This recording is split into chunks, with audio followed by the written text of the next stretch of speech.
सुवति प्रेरयति लोकः कर्मणि इति सूर्य, यानी जो हमें सतत कर्म करने की प्रेरणा देता है उसे हम सूर्य कहते हैं। उसी सविता देवता का मंत्र है गायत्री मंत्र।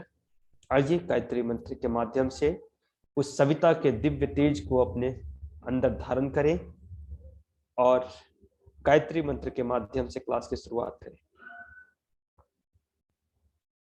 ओम भूर्भुवः स्वाहा तत्सवितुर्वरेण्यं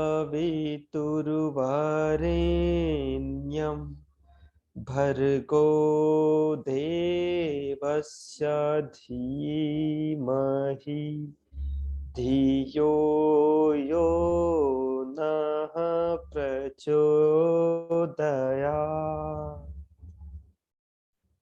ओम अज्ञानतिमिरान्धस्य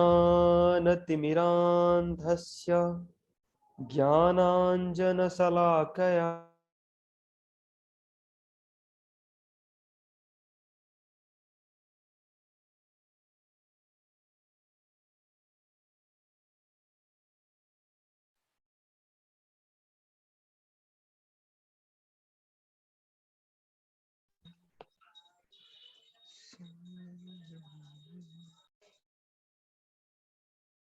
उपनिषद है वो बहुत ही महत्वपूर्ण उपनिषद है।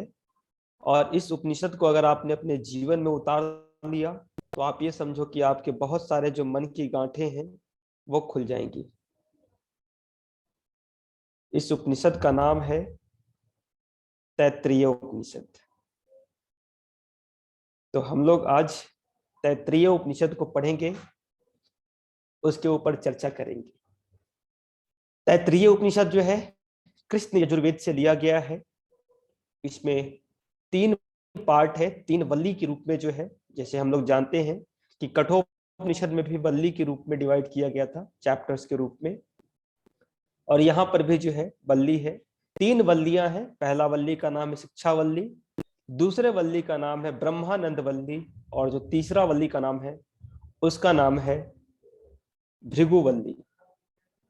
तो ये 3 वल्लियों में जो है यहाँ पे ज्ञान दिया गया है और यह ज्ञान बहुत ही ज्यादा महत्वपूर्ण है। अभी तक जो हमने उपनिषद पढ़ा वो उपनिषद सीधे आत्मविद्या पर टारगेट करता है, लेकिन यहाँ पे जो है प्रिपरेटरी क्या करना चाहिए, अंत में आत्मविद्या की बात की है। अंत में जो है हम क्या है इस पर बात किया गया है। लेकिन शुरुआत की जो शिक्षा वल्ली है उसमें बेसिकली व्यवहारिक बातें बताई गई हैं, जो कि हमेशा हम अपने जीवन में पढ़ते आ रहे हैं, जानते आ रहे हैं। कई बार हम लोग सुने हुए कि मातृ देवो भव, पितृ देवो भव, आचार्य देवो भव, धर्मम चर, सत्यम वद। इस तरह की बातें हम अपने डे टू डे लाइफ में बोलते आते हैं। तो वो सारी की सारी बातें जो है यहीं से लिया गया है, तैत्तिरीय उपनिषद से लिया गया है। तो व्यवहारिकता के लिए एक अध्यात्म के पथिक के रूप में, एक अध्यात्म के विद्यार्थी के रूप में, या अध्यात्म नहीं भी कहें तो एक प्रोग्रेसिव इंसान के रूप में जो है, अगर आपको उपनिषद सीखना है तो तैत्तिरीय उपनिषद बहुत ही ज्यादा है, जो आपकी पर्सनालिटी में बहुत ही ज्यादा ड्रास्टिक चेंज लेकर के आ सकता है। तो बिल्कुल ही श्रद्धा के साथ आइए हम लोग देखते हैं, तैत्तिरीय उपनिषद को शुरू करते हैं। तो सबसे पहले देखिए, सबसे पहले ये जो उपनिषद है वो कृष्ण यजुर्वेद से लिया गया है। इनमें 3 सेक्शन में इसको डिवाइड किया गया है, जिसको हम वल्ली बोलते हैं। वल्ली को फर्दर जो है अनुवाकों में डिवाइड किया गया है। अनुवाक मतलब होता है सब डिवाइडेड इनटू, ठीक है ना। अनुवाक मतलब इसको भी फर्दर जो है सब डिवाइड किया गया है अनुवाक के रूप में, ठीक है। फर्स्ट चैप्टर में जो बात की गई है बेसिकली इसकी बात की गई कि क्या हमारा कंडक्ट हो, क्या हमारा वे ऑफ लिविंग हो, किस तरह का हमारा आचरण होना चाहिए, किस तरह का चिंतन होना चाहिए, किस तरह का अप्रोच होना चाहिए, ठीक है ना। जैसे कि हम यहाँ पे बैठे हुए डिस्कशन के लिए, तो किस तरह का अप्रोच होना चाहिए चीजों को समझने का, उसके बारे में इसमें चर्चा की गई है। दूसरा जो है वो ब्रह्मानंद वल्ली है। ब्रह्मानंद वल्ली में जो है अल्टीमेट ब्लिस के बारे में बात किया गया है। जो अल्टीमेट ब्लिस है वह ब्लिस जो कि किसी भी चीज से जो है फिल्टर नहीं होता, मतलब अशुद्ध नहीं होता, बिल्कुल ही अल्टीमेट है, प्योर जो ब्लिस है, उसको हम कैसे क्रिएट कर सकते हैं उसके बारे में जो है बात किया गया है, ठीक है ना। तो अल्टीमेट ब्लिस के बारे में, ब्रह्मन के बारे में बात किया गया है। अंत में जो है भृगुवल्ली में जो है बात किया गया है, पंच कोशों की चर्चा की गई है। महर्षि भृगु हैं और उनके पुत्र हैं वरुण, तो उनके बीच में संवाद के रूप में इसको लिया गया है। तो आइए जो सबसे मोस्ट, हम सारे को तो नहीं ले सकते, लेकिन जो मोस्ट इंपॉर्टेंट जो अनुवाक है उसको हम लेते हैं। सबसे पहले जो है शिक्षा के अंग के बारे में बात किया गया है। तो शिक्षा के जो है वो 5 अंग होते हैं। पहला होता है वर्ण, ठीक है ना, पहला वर्ण होता है, दूसरा होता है स्वर, तीसरा होता है मात्रा, चौथा होता है बल, पांचवा होता है साम और छठा होता है संधि। ये जो है शिक्षा के अंग है, पार्ट्स ऑफ एजुकेशन है जो भी हमारा है। तो इतने रूप में जो है इसको डिवाइड किया गया है। सिंपल से आप इसको समझ लीजिए, इसमें कुछ ज्यादा समझना नहीं है।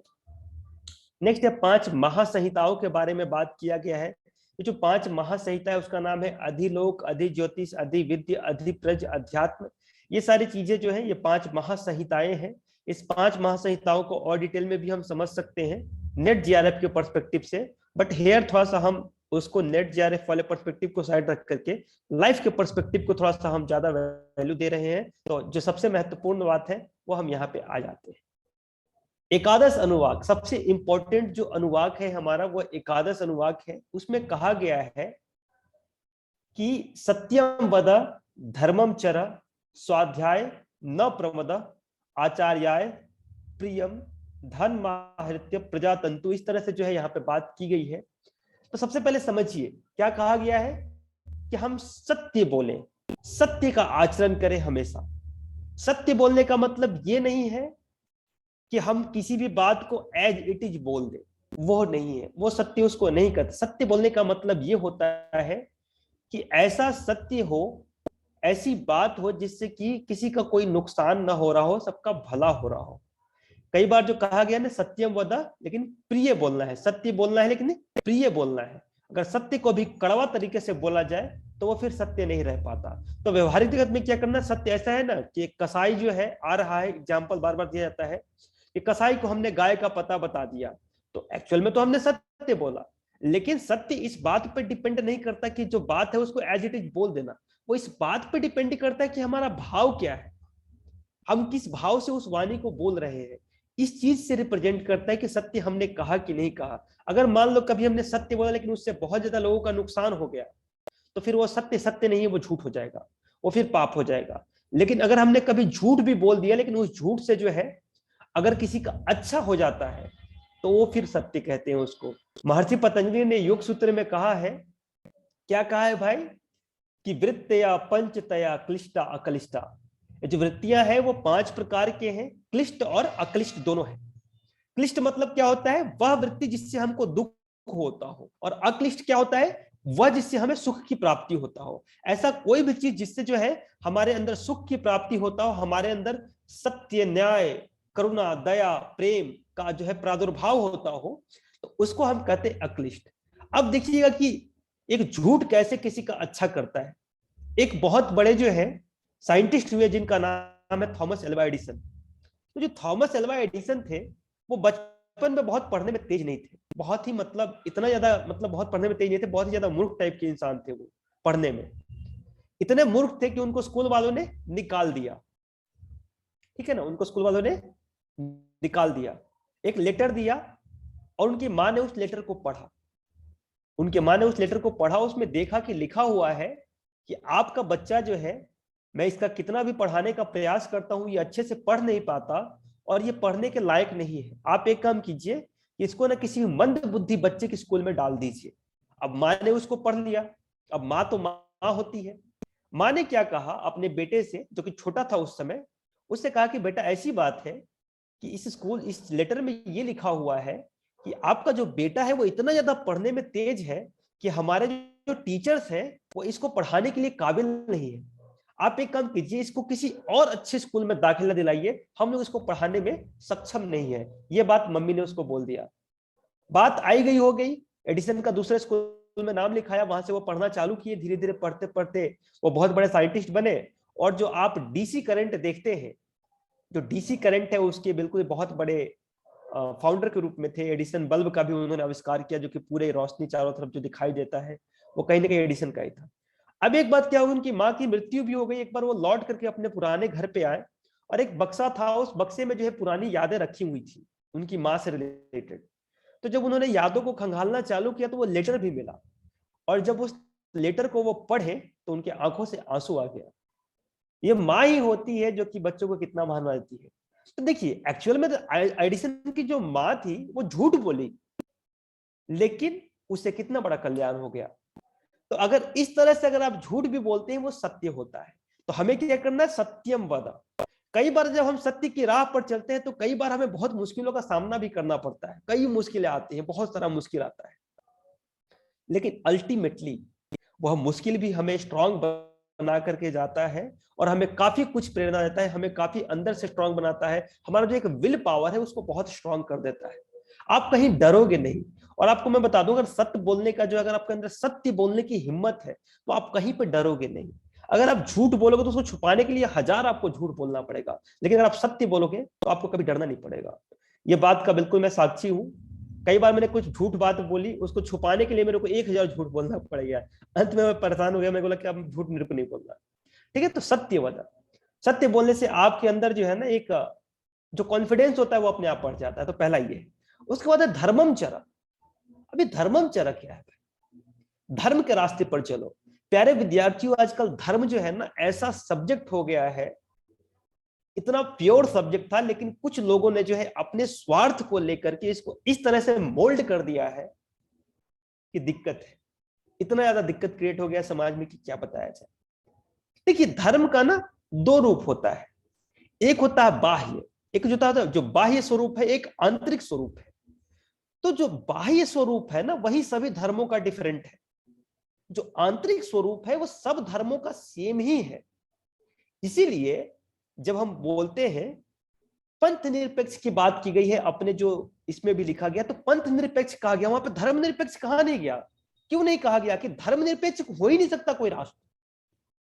जो आंतरिक स्वरूप होता है वो है सत्य, न्याय, करुणा, प्रेम, दया, भाईचारा, सत्यनिष्ठा, ठीक है ना, ईमानदारी, समझदारी, जिम्मेदारी, ये सारे अच्छाइयां हैं।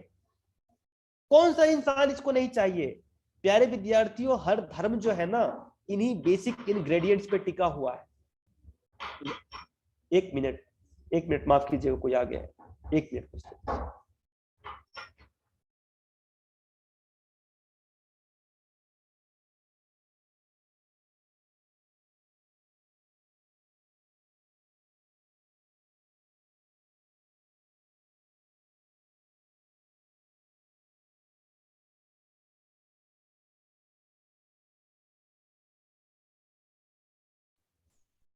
सॉरी, सॉरी, हाँ, ठीक है। तो मैं क्या बोल रहा था कि कोई भी धर्म जो है ना ये नहीं बोल सकता कि ईमानदार मत बनो। जिस धर्म ने ये बात बोल दी वो धर्म ढह जाएगा, ठीक है ना। तो जो आंतरिक स्वरूप है वो सब धर्मों का एक ही है। सब धर्म बोलते हैं कि ईमानदार बनो, अच्छा इंसान बनो, अपने जीवन में अनुशासन को पालन करो। कोई धर्म ये नहीं कह सकता कि अनुशासन का पालन नहीं करो। जो धर्म ये बोल दिया कि अनुशासन का पालन नहीं करो, वो धर्म ढह जाएगा। लेकिन दिक्कत क्या है कि लोग धर्म की बात तो करते हैं, लेकिन उस धर्म को जो है ना अपने जीवन में धारण नहीं करते। बस बाह्य आडंबर को, कपड़ा पहन लो, अब मैं कुछ बोलूंगा नहीं ज्यादा, लेकिन तो कंट्रोवर्सी हो जाएगा। कपड़ा ऐसा पहनो, टीका लगा लो, बाल बढ़ा लो, ठीक है ना, मंदिर में जाओ, घंटा बजा लो। अरे यार, क्या फर्क पड़ता है? फर्क सर पड़ता भी आजकल है। तो माथे पे त्रिशूल का प्रचलन चल रहा है। हाँ हाँ, तो बिल्कुल। त्रिशूल बना लो। तो उनके लिए कबीर दास ने एक बहुत अच्छी बात बोली है कि मन न रंगाए, रंगाए जोगी कपड़ा, और दाढ़ी बढ़ा करके बन गया बकरा। समझ गए ना? तो व्यवहारिक अध्यात्मवाद का शिल्पी कहा जाता है कबीरदास को, ठीक है ना। जो व्यवहारिक अध्यात्म है उसके प्रणेता के रूप में जाने जाते हैं कबीरदास, उन्होंने ये बात कही। तो बाह्य आडंबरों को हम छोड़ दें। प्यारे विद्यार्थियों, हम लोग साइंटिफिक टेम्परामेंट के स्टूडेंट हैं, हम लोग हिंदू धर्म के स्टूडेंट हैं। हिंदू धर्म ने जो है मानवता को प्रेम का पाठ पढ़ाया, समझ गया ना, हमेशा से मानवता को प्रेम का पाठ पढ़ाया, हमेशा से जो है अपने आप को कहा आत्मवत् सर्वभूतेषु वसुधैव कुटुंबकम का भाव सिखाया। तो आज हमारे कंधों पर, क्योंकि हम योग के क्षेत्र के विद्यार्थी हैं और क्योंकि हम इतने दिनों से एक दूसरे से जुड़ करके सीख रहे हैं, तो इस मैसेज को कौन ले जाएगा? एक जो था जीव कुमार, वो नालंदा विश्वविद्यालय से पढ़ करके निकला और पूरे के पूरे एशिया को जो है बौद्ध बना दिया। एक शंकराचार्य निकलते हैं 8वीं शताब्दी में और पूरा का पूरा जो है पूरे भारत को जोड़ करके रख देते हैं। तो वैसे आज शंकराचार्यों की जरूरत है, शंकराचार्यों की जरूरत है आज भारत को। ऐसा नहीं है कि कुछ भी बोल रहे हैं। अरे भाई, हर समय जो है समाज में कुछ अच्छे तत्व और कुछ बुरे तत्व होते हैं, लेकिन हमेशा जो है इतिहास साक्षी रहा है कि बुराई कितना भी ज्यादा मजबूत हो, उसको ढहते देर नहीं लगती। कभी रावण को ये नहीं लगता था कि मैं कभी हार भी जाऊंगा, कभी मैं मरूंगा भी, लेकिन रावण को भी मरना पड़ा। कभी कंस को ऐसा नहीं लगता था कि मैं मरूंगा, लेकिन उसको भी मरना पड़ा। ठीक है ना। तो जो भी पापी अपने आप को बहुत बड़ा समझता है, उसको एक न एक दिन ढहना पड़ता है। जीतता कौन है? धर्म जीतता है। और धर्म क्या? वो धर्म नहीं जो टीका लगाने को बोलता है। वैसे धार्मिक जो है, हमारे पंडित श्री राम शर्मा आचार्य जी लिखते हैं कि तब जब वो थे उस समय की बात है कि 40 लाख पंडित हमारे देश में हैं। पता नहीं कितने हजारों लोग जो है, रोज गीता का प्रवचन होता है, रोज रामायण का प्रवचन होता है, कहीं ना कहीं हर तरह का पाठ होता रहता है, लेकिन फिर भी हिंदू धर्म इतना गर्त में क्यों जा रहा है? फिर भी भारतीय संस्कृति इतना गर्त में क्यों जा रहा है? क्योंकि किसी के आचरण में नहीं है। सब भाषण तो दे देते हैं, लेकिन आचरण में नहीं है। धर्म धारण करने की चीज है। अगर कोट बाहर टंगा हो, हमारे सत्यनारायण गोयनका जी एग्जाम्पल देते हैं कि कोट अगर टंगा हो बाहर छत पे, बहुत ही मखमली कोट हो, इतना जबरदस्त गर्मी वाला हो, उसको पहन लिया है तो ठंड ना लगे, और आप ठंड से ठिठुर रहे हो, आप बात कर रहे हो कि वाह क्या कोट है, इतना गर्म है, ऐसा है, मखमली है, कश्मीरी है, ऐसा है, वैसा है, उसको पहन नहीं रहे हो, आप ठंड से कुकुर के मर जाओगे, लेकिन आपकी ठंड नहीं जाएगी। उस कोट को पहनना पड़ेगा। तो धर्म भी वही चीज है।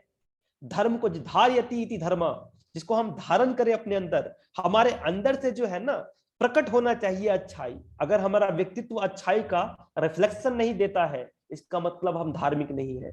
बोल ले बतने भले ही कितने बोल ले, लेकिन आप धार्मिक नहीं हो सकते। धार्मिक कौन होता है भाई? धार्मिक वो होता है जो कि अपने अंदर से अपने आप को बदल ले। बाहर से कुछ भी हो, बाहर से तो जींस पैंट पहन के भी रह सकता है, बाहर से कोट पैंट पहन के भी रह सकता है। आप लोग जानते हुइएगा, देखते हुइएगा, स्टीव जॉब्स, उसको भी हम धर्मात्मा सर कह सकते हैं। एन यहाँ पे नारायण मूर्ति जी। जी बोलिए ममता सर जी। आप कहना चाह रहे हैं कि अंदर से वो सकुटम हो, अंदर से उसके जो विचार है सबके प्रति समानता आनी चाहिए। समानता तो एक एस्पेक्ट हुआ, बहुत सारी चीजें, देवत्व का जो है ना बहुत सारा गुण है। ठीक है ना। जी एकता, सत्यनिष्ठा, ईमानदारी, जिम्मेदारी, बहादुरी, श्रमशीलता, सुव्यवस्था, मितव्ययिता, उदार सहकारिता, श्रमशीलता। ठीक है ना।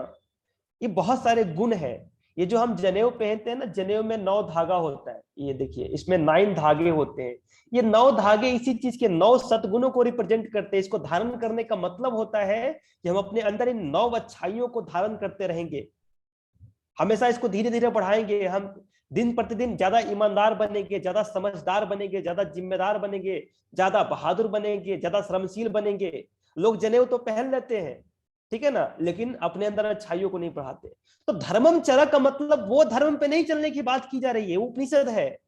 वो धर्म पे चल करके किसी को कुछ नहीं हुआ है, किसी को कुछ नहीं मिला है, समझ गए ना। वो धर्म पे चल करके लोग मर जाते हैं। आप देखिए कभी हरिद्वार में आइएगा तो कई सारे पंडा पंडित है बेचारे, घर परिवार छोड़ दिए, खाना खाने के लिए तरसते रहते हैं, खाना अच्छे से नहीं मिलता, कैसे कितने विपरीत परिस्थितियों में रहते हैं। क्या उनको ईश्वर का दर्शन हो जाता है? बिल्कुल नहीं हो पाता। ठीक है ना। तो वो कहा जाए धर्मम चरा, यानी कि अपने अंदर न्याय, समानता, एकता, प्रेम, करुणा, दया, ममता, समता, मुदिता, एकता, इन सब की भावों को अपने अंदर हम भरे। और कहे के नहीं भरे कि हम एकता मानते हैं, अरे कहो नहीं ना। अगर तुम्हारे अंदर एकता होगा, तुम्हारे अंदर प्रेम होगा, तो कहा गया है ना कि कबीरा मन निर्बल भया जैसे गंगा नीर, और पाछे पाछे हरि फिरत कहत कबीर कबीर। अगर किसी का मन निर्मल हो गया ना, तो भगवान पीछे पीछे घूमते फिरते हैं। जैसे जौली साहब जी का मन पवित्र हो गया, तो भगवान पूछते आगे कि किधर गए जौली भाई, किधर गए, किधर गए, और जौली जी कह चल जाते, मतलब नहीं है, तो पीछे पीछे फिरेंगे। क्यों फिरेंगे? मन पवित्र होना चाहिए। ठीक है ना। कहा गया है कि माला के मन का छोड़कर मन का फेर। तो जो ये मन का है, जो हाथ से माला जो है ना बोलते रहते हैं वाणी से, और मन का फेरते रहते हैं हाथों से, इस मन का को छोड़ दो। ये जो मन का है ना, उसको फेरो, और उसको जब फेरोगे तो कर का काफी मन कुछ का छोड़ दे। हाँ हाँ बिल्कुल सही बोल रही है। तो वही है भाव। छोड़ दे, मन का पे। हाँ बिल्कुल सही। तो वो बात है यहाँ पे। तो धर्मम चरक का मतलब ये होता है। उसके बाद क्या कहा गया है, स्वाध्याय न प्रमदः। अब स्वाध्याय क्या है, स्वाध्याय का दो मतलब होता है। एक तो होता है कि स्व का अध्ययन, हम अपने आप का अध्ययन तो करें, हम दुनिया का अध्ययन करते हैं, हम जो है इसकी गलती निकाल देते हैं, उसकी गलती निकाल देते हैं, इसकी गलती निकाल देते हैं। कभी हमने अपना गलती निकाला क्या, नहीं निकाला। हमको अपना गलती देखना चाहिए। आप कहोगे सर कैसे देखें, हम आपको डायरी लेखन इसलिए तो सिखा रहे हैं। आपको डायरी लेखन हम क्यों लिखने को कहते हैं, इसीलिए लिखने को कहते हैं कि आप लिखो तो सही। जब लिखोगे तभी तो आपको अपने थॉट्स के प्रति अवेयर होगे। कुछ नहीं करना है आपको, इस तरह से जो है एक डायरी दे लेना है, ठीक है ना। इस तरफ लिखना है कि आई एम थैंकफुल फॉर, भगवान ने क्या दिया उसको लिख लो, उसके लिए भगवान को थैंक यू बोलो, रोज थैंक यू बोलो। और एक तरफ what I want to become, ये लिखो, रोज लिखो, नियमित लिखो। देखते देखते आपको हो जाएगा, आपको समझ में आएगा कि कैसे ये काम करता है। ये बहुत पावरफुल टेक्निक है। मेरे को आज से 5-7 साल पहले इसको बताया गया था कहीं पे, उसको मैंने अप्लाई किया, काफी कुछ चीजें होती जाती है, अपने आप रास्ते बनते हैं, ठीक है ना। क्योंकि होता है ना पावर ऑफ सबकॉन्शियस माइंड, एक बुक है बहुत अच्छी सी, उसमें यही बातें बताई गई है। तो हम अपने सबकॉन्शियस माइंड को ट्रेन करें, तो इस तरह की बातें होती हैं। तो स्वाध्याय एक तो स्व का अध्ययन, लेकिन जो साधारण व्यक्ति होता है वो स्व का अध्ययन कर नहीं पाता, वो शांत से बैठ ही नहीं पाता। आप देखना, अपना ऑब्जर्व करना समाज, अगर अगल बगल के लोगों को, उनको कहो कि 2 मिनट बिना हिले डुले बैठो तो आंधी आ जाएगी। 90% लोगों को आंधी आ जाएगी, वो 2 मिनट बिना हिले बैठ नहीं सकते। उनको बस बोल दो कि कमर सीधा रखना, हाथ को बिल्कुल नॉर्मल रखो, हिलना मत, 2 मिनट तुम बैठ जाओ। लोग 2 मिनट भी शांत बैठ नहीं सकते। कैसे स्वाध्याय करेंगे, अरे जब बैठेंगे तब तो करेंगे ना। इसलिए कहा गया है कि अच्छे पुस्तकों का अध्ययन करना ही स्वाध्याय है। अच्छे पुस्तकों को आप पढ़िए। मैं ये नहीं कहता कि रोज 50 पेज पढ़िए, रोज 60 पेज पढ़िए, रोज 5 लाइन पढ़िए, पढ़िए तो सही। एवरीडे 5 लाइन्स ओनली, आप पढ़ के देखो। हम लोग तो एटॉमिक हैबिट्स की बात करते हैं। एटॉमिक हैबिट्स यही है, छोटी छोटी आदतें जो है ना आपको बदल के रख देती हैं, बड़ी बड़ी आदतें नहीं बदलती। अरे बड़ी आदतों के लिए बड़ा विल पावर चाहिए, आप सस्टेन नहीं कर पाओगे। जो बच्चा बोलता है कि मैं 10 घंटे पढ़ता हूं, वो झूठ बोल रहा है। 10 घंटा कोई परमानेंट पढ़ नहीं सकता। एक दिन के लिए पढ़ सकते हो, 10 दिन के लिए पढ़ सकते हो, 20 दिन के लिए पढ़ सकते हो, लेकिन अगर आप कहो कि कंटिन्यूअस पढ़ रहे हैं, झूठ बोल रहा है, नहीं पढ़ सकता, ठीक है ना। लोग बोलते मैं 18 घंटा पढ़ रहा हूं। मेरे को भी एक बार जब मैं 12th में था, तो मेरे को भी जोश चढ़ा 18 घंटा पढ़ूंगा। मैंने 1 जनवरी को दिन 18 घंटे पढ़े, और उसके बाद 2 जनवरी से एक भी मिनट नहीं पढ़ा। समझ गया ना। तो ये जो 18 घंटे 12 घंटे वाले, उनका ऐसा ही होता है। धीरे धीरे अपने माइंड को ट्रेन करना होता है, धीरे धीरे 1 घंटा 2 घंटा 3 घंटा 4 घंटा, ऐसे करते करते जब आप 10 घंटे पे पहुंचोगे तो सस्टेन करोगे। आपने सप्लीमेंट खा करके बॉडी बना लिया, आमिर खान गजनी में देखो कितना खतरनाक बॉडी बना लिया, और 3 इडियट में देखो बॉडी कहाँ गया। समझ गया ना। तो एक सॉलिड बॉडी होनी चाहिए, एक सस्टेन करना चाहिए। तो सस्टेन हम नहीं करते, तुरंत बॉडी बढ़ भी गया, तुरंत बॉडी घट भी गया। तो हमें क्या करना है भाई, हमें जो है धीरे धीरे बढ़ना है, लेकिन बिल्कुल सॉलिड बढ़ना है। तो स्वाध्याय के लिए क्या करना है, आप आदत डालो अपने अंदर। पहले आदत डालो, एक बार आदत डल गई ना, तो फिर आप पढ़ते जाओगे पढ़ते जाओगे पढ़ते जाओगे, और बहुत आगे निकल जाओगे, ठीक है ना। वो पावर ऑफ जो एटॉमिक हैबिट्स बुक, उसमें लिखा है कि अगर रोज 1% भी अपने अंदर हम इंप्रूवमेंट करें, तो साल के अंत में अपने अंदर हम बहुत ज्यादा इंप्रूवमेंट कर पाते। सत्य नडेला जी, उनका मैं इंटरव्यू देख रहा था। At that time I was in my BTech final year. उस समय जो है, या 3rd ईयर में था, ऐसे 3rd ईयर या फाइनल ईयर में था, याद नहीं कंफर्मली। तो उसमें वो कह रहे थे अपने इंटरव्यू में, जब वो बने ही थे माइक्रोसॉफ्ट के सीईओ, तो उस समय उन्होंने कहा कि मैंने हर दिन अपने आप को एक नई चीज सीखने का मैंने प्रण लिया, कि मैं रोज एक नया चीज सीखूंगा, और वो अपने आप अच्छा बनते चलेगा। प्यारे विद्यार्थियों, मेरा ऑब्जर्वेशन है, कोई भी व्यक्ति अपने जगह में टॉप पे गया है ना, कम से कम उसने 20 साल संघर्ष किया है, 20 ईयर्स। जो 20 साल कंटिन्यूअसली लगन से काम किया है, वो अपने शीर्ष पर है, ठीक है ना। चाहे अपने यहाँ के नरेंद्र मोदी को देख ले, 25 साल इन्होंने संघर्ष किया, आरएसएस के छोटे से कार्यकर्ता के रूप में थे, लेकिन बढ़ते बढ़ते जो है 20 साल 25 साल इन्होंने जब संघर्ष किया तो बने। सत्य नडेला 20 ईयर्स, सुंदर पिचाई 20 ईयर्स, ठीक है ना। जितने भी जो पहले थे ना, मैंने पहले बहुत सारे लोगों का देख रखा था, सब कम से कम 20 साल तो किया ही किया है संघर्ष, 20 साल के बाद ही टॉप पे गए। तो हम लोग का अभी क्या हुआ है भाई, मेरा तो अभी 5 साल ही हुआ है संघर्ष करते हुए, अपने आप को संवारते हुए। तो ऐसे ही आप लोग संघर्ष कीजिए, अगर टॉप पे पहुंचना चाहते हैं तो संघर्ष कीजिए, ठीक है ना। और इसलिए नहीं कि हमको टॉप स्थान पे पहुंचना है, अपने मन में हम टॉप पे पहुंच जाए, दैट इज इनफ। जो अपने आप को जीत लेता है वो पूरे विश्व ब्रह्मांड को जीत लेता है, ठीक है ना। तो अपने आप को जीतना बहुत महत्वपूर्ण है, ठीक है ना। तो ये है स्वाध्याय न प्रमादा, कभी प्रमाद नहीं करना चाहिए। ये प्रमाद हम कर रहे हैं। प्रमाद क्या होता है? मेंटल इनएक्टिवनेस को प्रमाद कहते हैं। जो फिजिकल इनएक्टिवनेस है उसको हम आलस्य कहते हैं, और प्रमाद क्या हो गया? मेंटल इनएक्टिवनेस। पढ़ना है लेकिन सोच रहे कि छोड़ो ने यार, क्या करें, रहने तुम नहीं पढ़ेंगे। ये है स्वाध्याय न प्रमाद, ठीक है ना। इस स्वाध्याय में कभी भी प्रमाद नहीं करना चाहिए, स्वाध्याय हमेशा करना चाहिए। मन में प्रण कर लीजिए कि भजन बिना भोजन नहीं। अब भजन मतलब ये नहीं कि हरे रामा हरे कृष्ण कर रहे हैं, अरे ठीक है वो भी करना चाहिए, ठीक है ना। उसका भी अपना एक तरीका है, अपना एक ये है। कभी आप इस्कॉन में जाए तो वहां पे बताएगा आपको कि कैसे करना है, क्या करना है, क्या भक्ति का क्या मीनिंग होता है। भक्ति मतलब होता है कि अपने आप को अपने ईश्वर के साथ जो समर्पित कर देना। अब मैंने भगवान राम को समर्पित किया और अपने भाई से मेरी लड़ाई चलती है, अरे क्या तू भगवान राम से सीखा? भगवान राम जो अपने भाई के लिए गद्दी छोड़ करके चले गए जंगल में, और उनका भाई भी कितना महान था, वो भी कहा कि मैं भी गद्दी पे नहीं बैठूंगा। इस तरह की बातें आई। लेकिन हम क्या कर रहे हैं? भगवान राम के हम भक्त हैं भाई, और क्या करते हैं? अपने भाई से थोड़ा सा एक गज जमीन की लड़ाई चलता है। हम बहुत बड़े भाई भक्त हैं। किसके भक्त हैं भाई? भगवान श्री कृष्ण के भक्त हैं।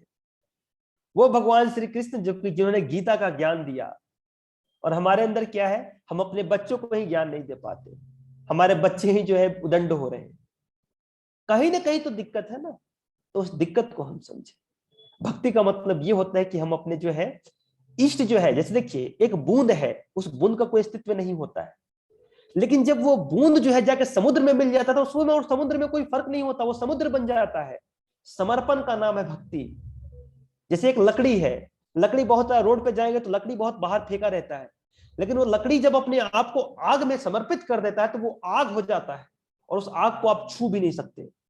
आग में और उस लकड़ी में कोई डिफरेंस नहीं होता, ठीक है ना। तो समर्पण की बात होती है। मैंने एग्जांपल दिया था फर्स्ट डे ही कि एक लता होती है, बहुत सारे देखते होंगे, जब लता अपने अस्तित्व को जो है पेड़ को सौंप देती है तो पेड़ की जितनी उसकी ऊंचाई हो जाती है, ठीक है ना। लेकिन वही लता अगर क्या करे, अगर अपने आप को समर्पित ना करे तो जमीन पे पड़ी रह जाती है, सूख जाती है। तो समर्पण का महत्व, भक्ति का मतलब होता है समर्पण। तो हम समर्पण करें, स्वाध्याय न प्रमद। तो ये 3 बातें जो है मुख्य रूप से यही सबसे जबरदस्त चीज है। धर्मान प्रमदितव्यम मतलब क्या है? जो धर्म के कार्य है उसमें हमको भी प्रमाद नहीं करना चाहिए।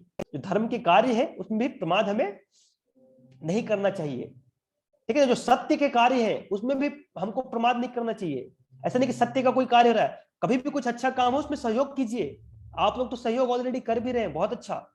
आप लोग बिल्कुल नियमित रूप से जुड़ते हैं, ठीक है, बहुत अच्छा। आकाश जी ने बहुत अच्छा बोला, सत्व दीर्घ काल नैरंतर्य सत्कारा सवितो दृढ़ भूमि, अभ्यास के उन्होंने प्रैक्टिस बताया। तो ये बात है, हम लोग के अच्छे काम में हम अपने आप को जुड़े। कम से कम अगर कहीं पे यज्ञ हो रहा हो, यज्ञ मतलब क्या? यज्ञ मतलब ये नहीं कि हम इदम गायत्री इदम नमः कर रहे हैं, ठीक है, कीजिए, उसका अपना महत्व है। लेकिन वो नहीं भी करेंगे, कहा गया ना कि यज्ञों में श्रेष्ठ कौन सा है भाई? ज्ञान यज्ञ, ठीक है ना। ज्ञान यज्ञ को सबसे श्रेष्ठ कहा गया है। तो वो ज्ञान एक हमारे अंदर होना चाहिए भाई, तब बात बनेगी और तब हम अच्छा बनेंगे। तो कहीं पे भी अच्छा अगर कार्य हो रहा है उसमें सहयोग कीजिए। ये मत देखिए अरे तो गायत्री परिवार वाला कर रहा है, मैं तो भाई सदगुरु के संगठन से जुड़ा हुआ हूँ।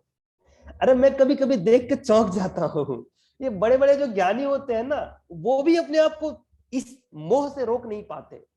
वो बोलेंगे अरे मैं तो विपश्यना का आदमी हूँ भाई, मैं क्यों सपोर्ट करूं? कोई बोलेगा मैं तो भाई श्री श्री का आदमी हूँ। अरे भाई मेरे, कितना करोगे, कितना डिवीजन करोगे? पहले तक कि हिंदू है भाई, अब हिंदू में कास्ट आ गया। अब कास्ट के अंदर भी घर में भी होता है, अरे मैं तो बड़ा बेटा हूं, मैं तो छोटा बेटा हूं, बड़ा बेटा मेरा अच्छा, मेरा फेवरेट है, छोटा बच्चा मेरा। माता पिता में कॉम्पिटिशन, ये तुम्हारा बेटा, ये मेरा बेटा। अरे भाई डिवीजन कहीं ना कहीं हम ही तो खींच रहे हैं, हमारे बच्चों के रग रग में हमने डिवीजन भर रखा है। ये तेरे क्लास का आदमी, ये मेरे क्लास का आदमी। भाई क्या है ये तभी दूर होगा जब बात हम कम करेंगे, काम हम ज्यादा करेंगे, ठीक है ना। और जब हम काम करने लगेंगे तो सारा का सारा टेंशन भी खत्म होगा। आप जब भी देखोगे ना तो आपको हंसी आएगा, ठीक है ना। जो भी आत्मस्थित पुरुष होता है, जो कि जिसको होता है ना स्थित प्रज्ञ, वो क्या होता है, वो अपने में प्रसन्न रहता है, उसकी कोई कामना नहीं होती, कोई इच्छा नहीं रहती, ठीक है ना। तो उस तरह का हम बने, कुछ हम अच्छा कर जाए, दूसरों के लिए अच्छा नहीं करें, अपने लिए अच्छा कर जाए, यही सबसे बड़ी बात है। और ये उपनिषद हमें यही बता रहा है। व्यवहारिकता का सबसे जो स्ट्रॉन्ग सूत्र अगर कोई देता है तो तैत्तिरीय उपनिषद देता है। अंत में बोल रहा है मातृ देवो भव, पितृ देवो भव, आचार्य देवो भव, अतिथि देवो भव। हमारे भारत का जो है, जो हमारा होता है ना कि क्या कहते हैं वो टूरिज्म, तो टूरिज्म का जो है ये मुख्य वाक्य अतिथि देवो भव क्या है भाई, अब समझिए। मातृ देवो भव, मातृ को देवता क्यों कहते हैं? देवता का मतलब होता है देने वाला। मैं अपने जब बच्चों को पढ़ाता हूं तो मैं बोलता हूं कि अच्छा बताओ बच्चों, लक्ष्मी माता हमें क्या देती है? तो बोलते हैं बच्चे की सर पैसे देती हैं। सरस्वती माता क्या देती हैं? विद्या देती हैं। दुर्गा माता क्या देती है? शक्ति देती हैं। तो मैं बोलता हूँ कि तुमको पैसा कौन देता है? तो बच्चे बोलते हैं कि मम्मी पापा। तो तुम पढ़ते किसके कारण हो? स्कूल किसके कारण जाते हो? स्कूल का फीस कौन देता है? तो मम्मी पापा। तुम जो है इतने ताकतवर अपने आप को कैसे महसूस करते हो? किसी से डरते नहीं, किसके दम पे? तो मम्मी पापा के दम पे। तो बोला तुम्हारे दुर्गा माता कौन हुए? मम्मी पापा, ठीक है ना। तो भगवान ही जो है ना हमारे मातृदेवो भव। आजकल जो है हम लोग अपने माता पिता से अच्छे से बात भी नहीं कर पाते। नो भी कुछ भी रीजन हो, ऊपर से मनमुटाव होता रहता है, मेरी भी होती रहती है, ठीक है ना। लेकिन हृदय में जो है हमेशा उनके प्रति सम्मान हम जरूर रखें। ऊपर से जो है अगर कोई बात नहीं पसंद आ रही, जैसे नचिकेता ने क्या किया, नचिकेता ने अपने पिता से बोला कि आप ये गलत काम क्यों कर रहे हो, लेकिन फिर उन्होंने यमराज से आशीर्वाद भी मांगा कि जब मैं वापस जाऊं तो मेरे जो पिताजी के अंदर ये कुंठा है, वो कुंठा उनका खत्म हो जाए, वो मुझसे वैसे ही प्रेम करे, बिना किसी कुंठा के, बिना किसी दुख के, बिना किसी द्वेष के मुझसे वैसे ही प्रेम करे। तो आंतरिक रूप से जो है हमारा प्रेम होना चाहिए। ऊपरी रूप से कई बार हमें लड़ना भी पड़ता है, ऑब्वियस सी बात है, हर किसी को लड़ना पड़ा है, प्रहलाद को लड़ना पड़ा है, ठीक है ना। तो अपने माता पिता से लड़ना पड़ता है, कई बार लड़ना पड़ता है, लेकिन हमारे दिल में जो हो प्रेम ही हो, दिल में हमारा प्रेम। पितृदेवो भव, पिता भी क्या है भाई? देवता है, जो हमें देता ही है, कभी हमसे लेता नहीं। दुनिया में तीन इंसान जो है ना आपसे कभी कुछ लेता नहीं, आपको देता ही देता है। वो आपका माता पिता और गुरु, ठीक है ना। माता पिता और गुरु आपको जीवन में देता ही देता है। और कहा गया है कि यह तन विष की बेलरी, गुरु अमृत की खान, और शीश दिए जो गुरु मिले तो भी सस्ता जा। अगर गुरु जो है अपने गर्दन को काट करके आपको मिल जा रहा है तो भी आपको सस्ते गुरु मिला, ठीक है ना। कहा गया है ना कि सब धरती कागज करूं और लेखनी सब वनराज, और 7 समुद्र का मसी करूं, गुरु गुण लिखा न जाए। कबीर ने गुरु की कितनी महत्ता बताई है कि 7 समुद्र में जितना जल है उसको अगर मैं स्याही बना दूं और सारे धरती को अगर मैं कागज बना दूं, फिर भी मैं गुरु के गुण जो है गुरु के बारे में लिख नहीं सकता, उसकी इतनी महिमा अपरंपार है। तो हम जिसको भी गुरु मानते हैं, और गुरु कोई व्यक्ति नहीं होता, गुरु विचार होता है जो भी, क्योंकि किसी ना किसी व्यक्ति के अंदर कोई ना कोई बुराई होता ही होता है। व्यक्ति के अंदर कभी भी 100% अच्छा व्यक्ति जो भगवान श्री कृष्ण वाला व्यक्ति कोई हो नहीं सकता, ठीक है ना। तो विचार गुरु होता है, तो अपने विचार को गुरु बनाए, ठीक है ना। विचार ले ले, विचार ले ले, विचार में कहीं कोई दिक्कत ही नहीं है। अब किसी से कहीं से विचार ले ले। हमारे एक महाराष्ट्र के एक संत थे, उनका नाम क्या था, कोई बताएगा मुझे, जिनके 21 गुरु थे? 24 गुरु, दत्त प्रभु। हाँ, दत्तात्रेय जी 24 गुरु थे, ठीक है ना। तो उन्होंने क्या किया भाई, कुत्ते को गुरु बना लिया, पंछी को गुरु बना लिया, तो हर किसी को गुरु, मकड़ी को गुरु बना लिया। तो अगर हम सीखने के लिए तैयार हैं तो हर चीज हमारा गुरु है, ठीक है ना। अतिथि देवो भव, अतिथि का क्या होता है? सत्कार करे। आजकल का फिलॉसफी क्या हो गया, अतिथि तुम कब जाओगे, इस तरह का है। तो वैसा नहीं, अतिथि का हम सत्कार करें, जो भी हो, जैसा भी हो, जितनी हमारी क्षमता हो। ऐसा नहीं हो कि रसगुल्ला खिलाए, नमक रोटी ही खिलाए, लेकिन प्रेम से खिलाए, ठीक है ना। वो भाव अगर रहेगा ना तो भाव समझ में आता है, ठीक है ना। आप लोग भी कहीं पे जाते हुए तो भाव समझ में आता है। तो अतिथि देवो भव, तो ये सारी चीजें हैं जो कि हमें ये बातें सिखा रहा है ये उपनिषद। तो इस बात को हम केवल सुने नहीं, इसको धारण करें, अपने जीवन में धारण करें, ठीक है। जैसा भी हो, जितना भी बन पड़े। मैं ये नहीं कहता कि यहाँ पे तुम एक दिन में एक्सपर्ट हो जाए। एक दिन में कोई एक्सपर्ट हुआ है क्या? हर किसी को अपने जीवन का संघर्ष करना पड़ा। भगवान बुद्ध को 9 साल संघर्ष करना पड़ा, तब जाकर के वो तथागत बने। विवेकानंद को भी भाई संघर्ष करना पड़ा, बहुत दिन संघर्ष करना पड़ा। हर किसी को आंशिक रूप में हर कोई महापुरुष हुआ। जन्म से महापुरुष बहुत कम लोग हुए हैं हमारे देश में, आंशिक महापुरुष हुए हैं। एक व्यक्ति था जिसका नाम था राम प्रसाद बिस्मिल, बहुत ही छिछोरा टाइप का लड़का था, लड़कियों को छेड़ता रहता था, लेकिन उसके जीवन में जब आदर्श आया तो सरफरोशी की तमन्ना अब हमारे दिल में है, देखना है जोर कितना बाजुए कातिल में। कहते हैं कि मेरे मरने का जो है भाव ज्यादा स्ट्रांग है तो उसके मारने की शक्ति ज्यादा स्ट्रांग है। लिख के जाते हैं भाई राम प्रसाद बिस्मिल जी। तो ऐसे बहुत सारे, महात्मा गांधी लिखते हैं अपने जीवन में कि भाई मैं तो चोरी करता था, मैं तो नशा करता था, और काम वासना से मैं इतना ज्यादा जो था ग्रस्त था कि जब मेरे पिताजी का देहांत हुआ उस समय में काम वासना में लिप्त था। घर में लाश पड़ा हुआ और मैं काम वासना में लिप्त हूं। ऐसे महात्मा गांधी, उन्होंने काम को जीत लिया एक समय के बाद। तो हर कोई आंशिक रूप में महापुरुष हुआ है। कहा गया है ना कि महापुरुष बनने की कोई भी एज नहीं है। किसी अच्छे आदर्श के लिए अगर आप जीवन भर संघर्ष कर लेते हो, अच्छे उद्देश्यों के लिए, तो यही महापुरुष होना है। कई सारे महापुरुष है भाई। हमारे देश के एक छोटा सा इंजीनियर था, ठीक है ना, एक छोटा सा इंजीनियर, उसको कहा गया कि रामेश्वरम में जो है, रामेश्वरम एक पुल के माध्यम से भारत से जुड़ता है, वो पुल जो है सुनामी आया और वो टूट गया। उस पुल को बनाने की बात कही गई उस छोटे से इंजीनियर की, नया नया इंजीनियर बना था, नौजवान इंजीनियर। तो कहा गया कि देखो भाई, सीनियर कहे कि तुमसे ना होने का बेटा, तुम तो नए नए हो, तुमसे कुछ नहीं होगा। तो कहा कोई बात नहीं, ट्राई करते हैं। 3 महीने का उसको समय दिया गया, और आपको विश्वास करना चाहिए कि वो बंदा मात्र 45 दिनों में ही पूरा का पूरा पुल बना दिया। और वही जो है आगे चल करके दिल्ली मेट्रो बनाता है, और उसका नाम है ई श्रीधरन, द मेट्रो मैन कहा जाता है उसको। तो जिस क्षेत्र में भी आप हो, जैसे भी हो, अगर आप चाहते हो कि मुझे महापुरुष बनना है, कौन रोकता है? कोई नहीं रोकता। लेकिन जो लोग बहाना ढूंढ लेते हैं कि अरे यार सिस्टम ही करप्ट है, अरे यार कहीं पे अच्छाई नहीं हो रहा, सब जगह बुराई हो रहा है, अगर कोई ये ढूंढ ले तो फिर क्या है, फिर वो रोता रहे। ठीक है ना। संदीप महेश्वरी जी कहा करते हैं, मैं हमेशा कोट इसलिए करता हूं क्योंकि व्यवहारिक रूप से 2 महापुरुषों का, 2 व्यक्तित्व का मेरे जीवन में बड़ा ये रहा है। आज से करीब लगभग 7 से 8 साल पहले, आई थिंक 2014 में मैंने पहला सेशन देखा था संदीप महेश्वरी जी का, द कलरफुल इंटरेक्शन। उसके बाद मेरे लाइफ में काफी परिवर्तन आया। उसके बाद मैं अपने गुरु पंडित श्री राम शर्मा आचार्य से जुड़ा 2015 में, और उसके बाद इन दोनों व्यक्तित्वों ने मेरे लाइफ को बदल के रख दिया। बाकी प्रेरित तो मैं बहुत सारे महापुरुषों से हूं, लेकिन इन दोनों का, एक एपीजे अब्दुल कलाम है, इन सबसे मैं काफी प्रेरित रहा हूं। तो क्या है भाई, हम जो है 100 रीजन देते हैं किसी काम को नहीं करने का। संदीप महेश्वरी जी कहते हैं 1 रीजन तो ढूंढ लो किसी काम को करने का।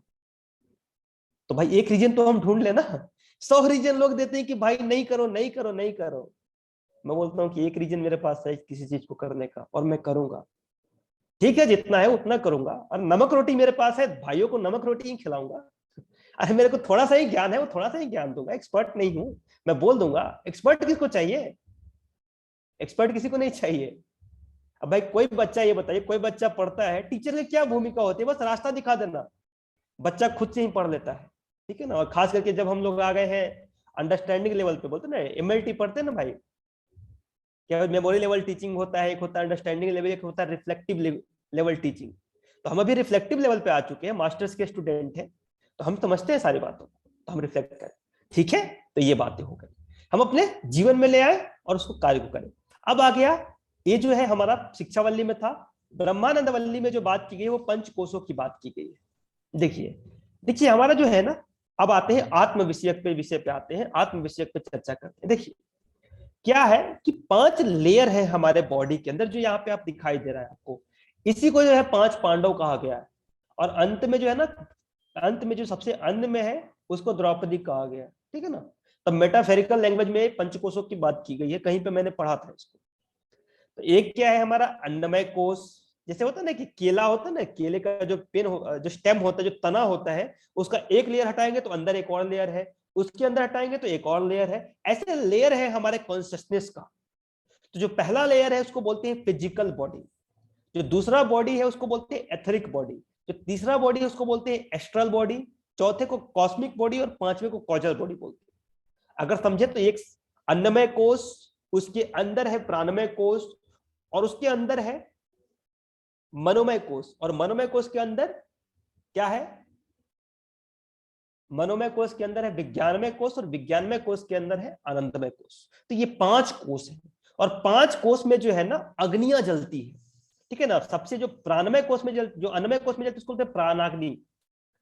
जो उसके बाद अन्नमय कोश में प्राणाग्नि जलती है, प्राणमय कोश में जलती है जीवाग्नि, मनोमय कोश में योगाग्नि, और जो है आत्माग्नि जलती है विज्ञानमय कोश में, और ब्रह्माग्नि जो जलती है वो हमारे आनंदमय कोश में जलती है। 5 अग्नियां हैं। तो जैसे ही हम फिजिकल बॉडी की साधना करते हैं तो हमारा प्राणाग्नि जला, और जैसे ही वो जला तो दीप से दीप जलता है। जब हमारा प्राणाग्नि जला तो फिर वो जीवाग्नि को जलाएगा, वो योगाग्नि को जलाएगा, फिर आत्माग्नि, ब्रह्माग्नि, और इसी से अंत में जो है हम कॉन्शसनेस तक पहुंचते हैं। तो ये पांचों जो है ना शीत का हम साधना करते हैं। अब जो है इसी पंच, इसके बारे में बात किया गया है, इसके बारे में डिटेल से चर्चा जो है नेट जीआरएफ वाले के लिए मैं अलग से करूंगा। यहाँ पे बस लाइफ के एस्पेक्ट से समझिए। जो भी हमारा ग्रॉस पार्ट है ना बॉडी का, जो हमारा जो भी दिखाई देता है, जैसे कि क्या है, सिंपल से समझिए। जो भी हमारा जो इंडोक्राइन ग्लैंड्स है, ठीक है, इंडोक्राइन जो ग्लैंड्स है, हमारे जो सेंसेस है, जो भी हमारा जो ग्रॉस दिखाई देता है, ठीक है, न्यूरो ह्यूमरल सिक्रेशंस जो होते हैं वो सब जो आता है वो अन्नमय कोश में आता है। दूसरा है प्राणमय कोश। प्राणमय कोश में है बायो इलेक्ट्रिसिटी और बायोमैग्नेटिज्म, जो हमारे बॉडी के अंदर होता है वो आता है प्राणमय कोश में। मनोमय कोश में हमारे थॉट्स आते हैं, ठीक है। जो विज्ञानमय कोश है उसमें हमारे फीलिंग्स आते हैं, और जो आनंदमय कोश है उसमें अल्टीमेट जो होता है ना सत्यचित आनंद। तो जो अल्टीमेट ब्लिस का, अल्टीमेट ब्लिस क्यों कहते हैं, आनंद क्यों कहते हैं?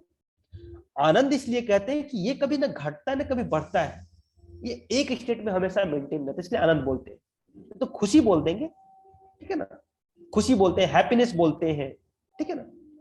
तो ये आनंद है, ठीक है। अब ये 5 चीजें, जैसे जैसे हम 5 पे साधना करते हैं, एक थे भृगु जी, और भृगु जी के बेटा थे वरुण। वरुण ने कहा कि मुझे आत्म का साक्षात्कार करना है, तो कहे कि बेटा जाओ तप करो।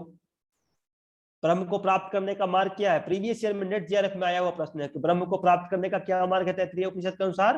तप। वरुण जी को कहा कि जाओ बेटा तुम तप करो। वरुण जी गए, तप किए। तप क्या होता है भाई? तपो द्वंद्व सहनम। पतंजलि ने कहा, क्या कहा? तपो द्वंद्व सहनम। ये जो तप है, जो भी सुख दुख, यश अपयश, लाभ हानि, पाप पुण्य, ये जो दोनों एक साथ चलने वाले हैं ना, राग द्वेष, ये सब क्या है? इसको द्वंद्व बोलते हैं।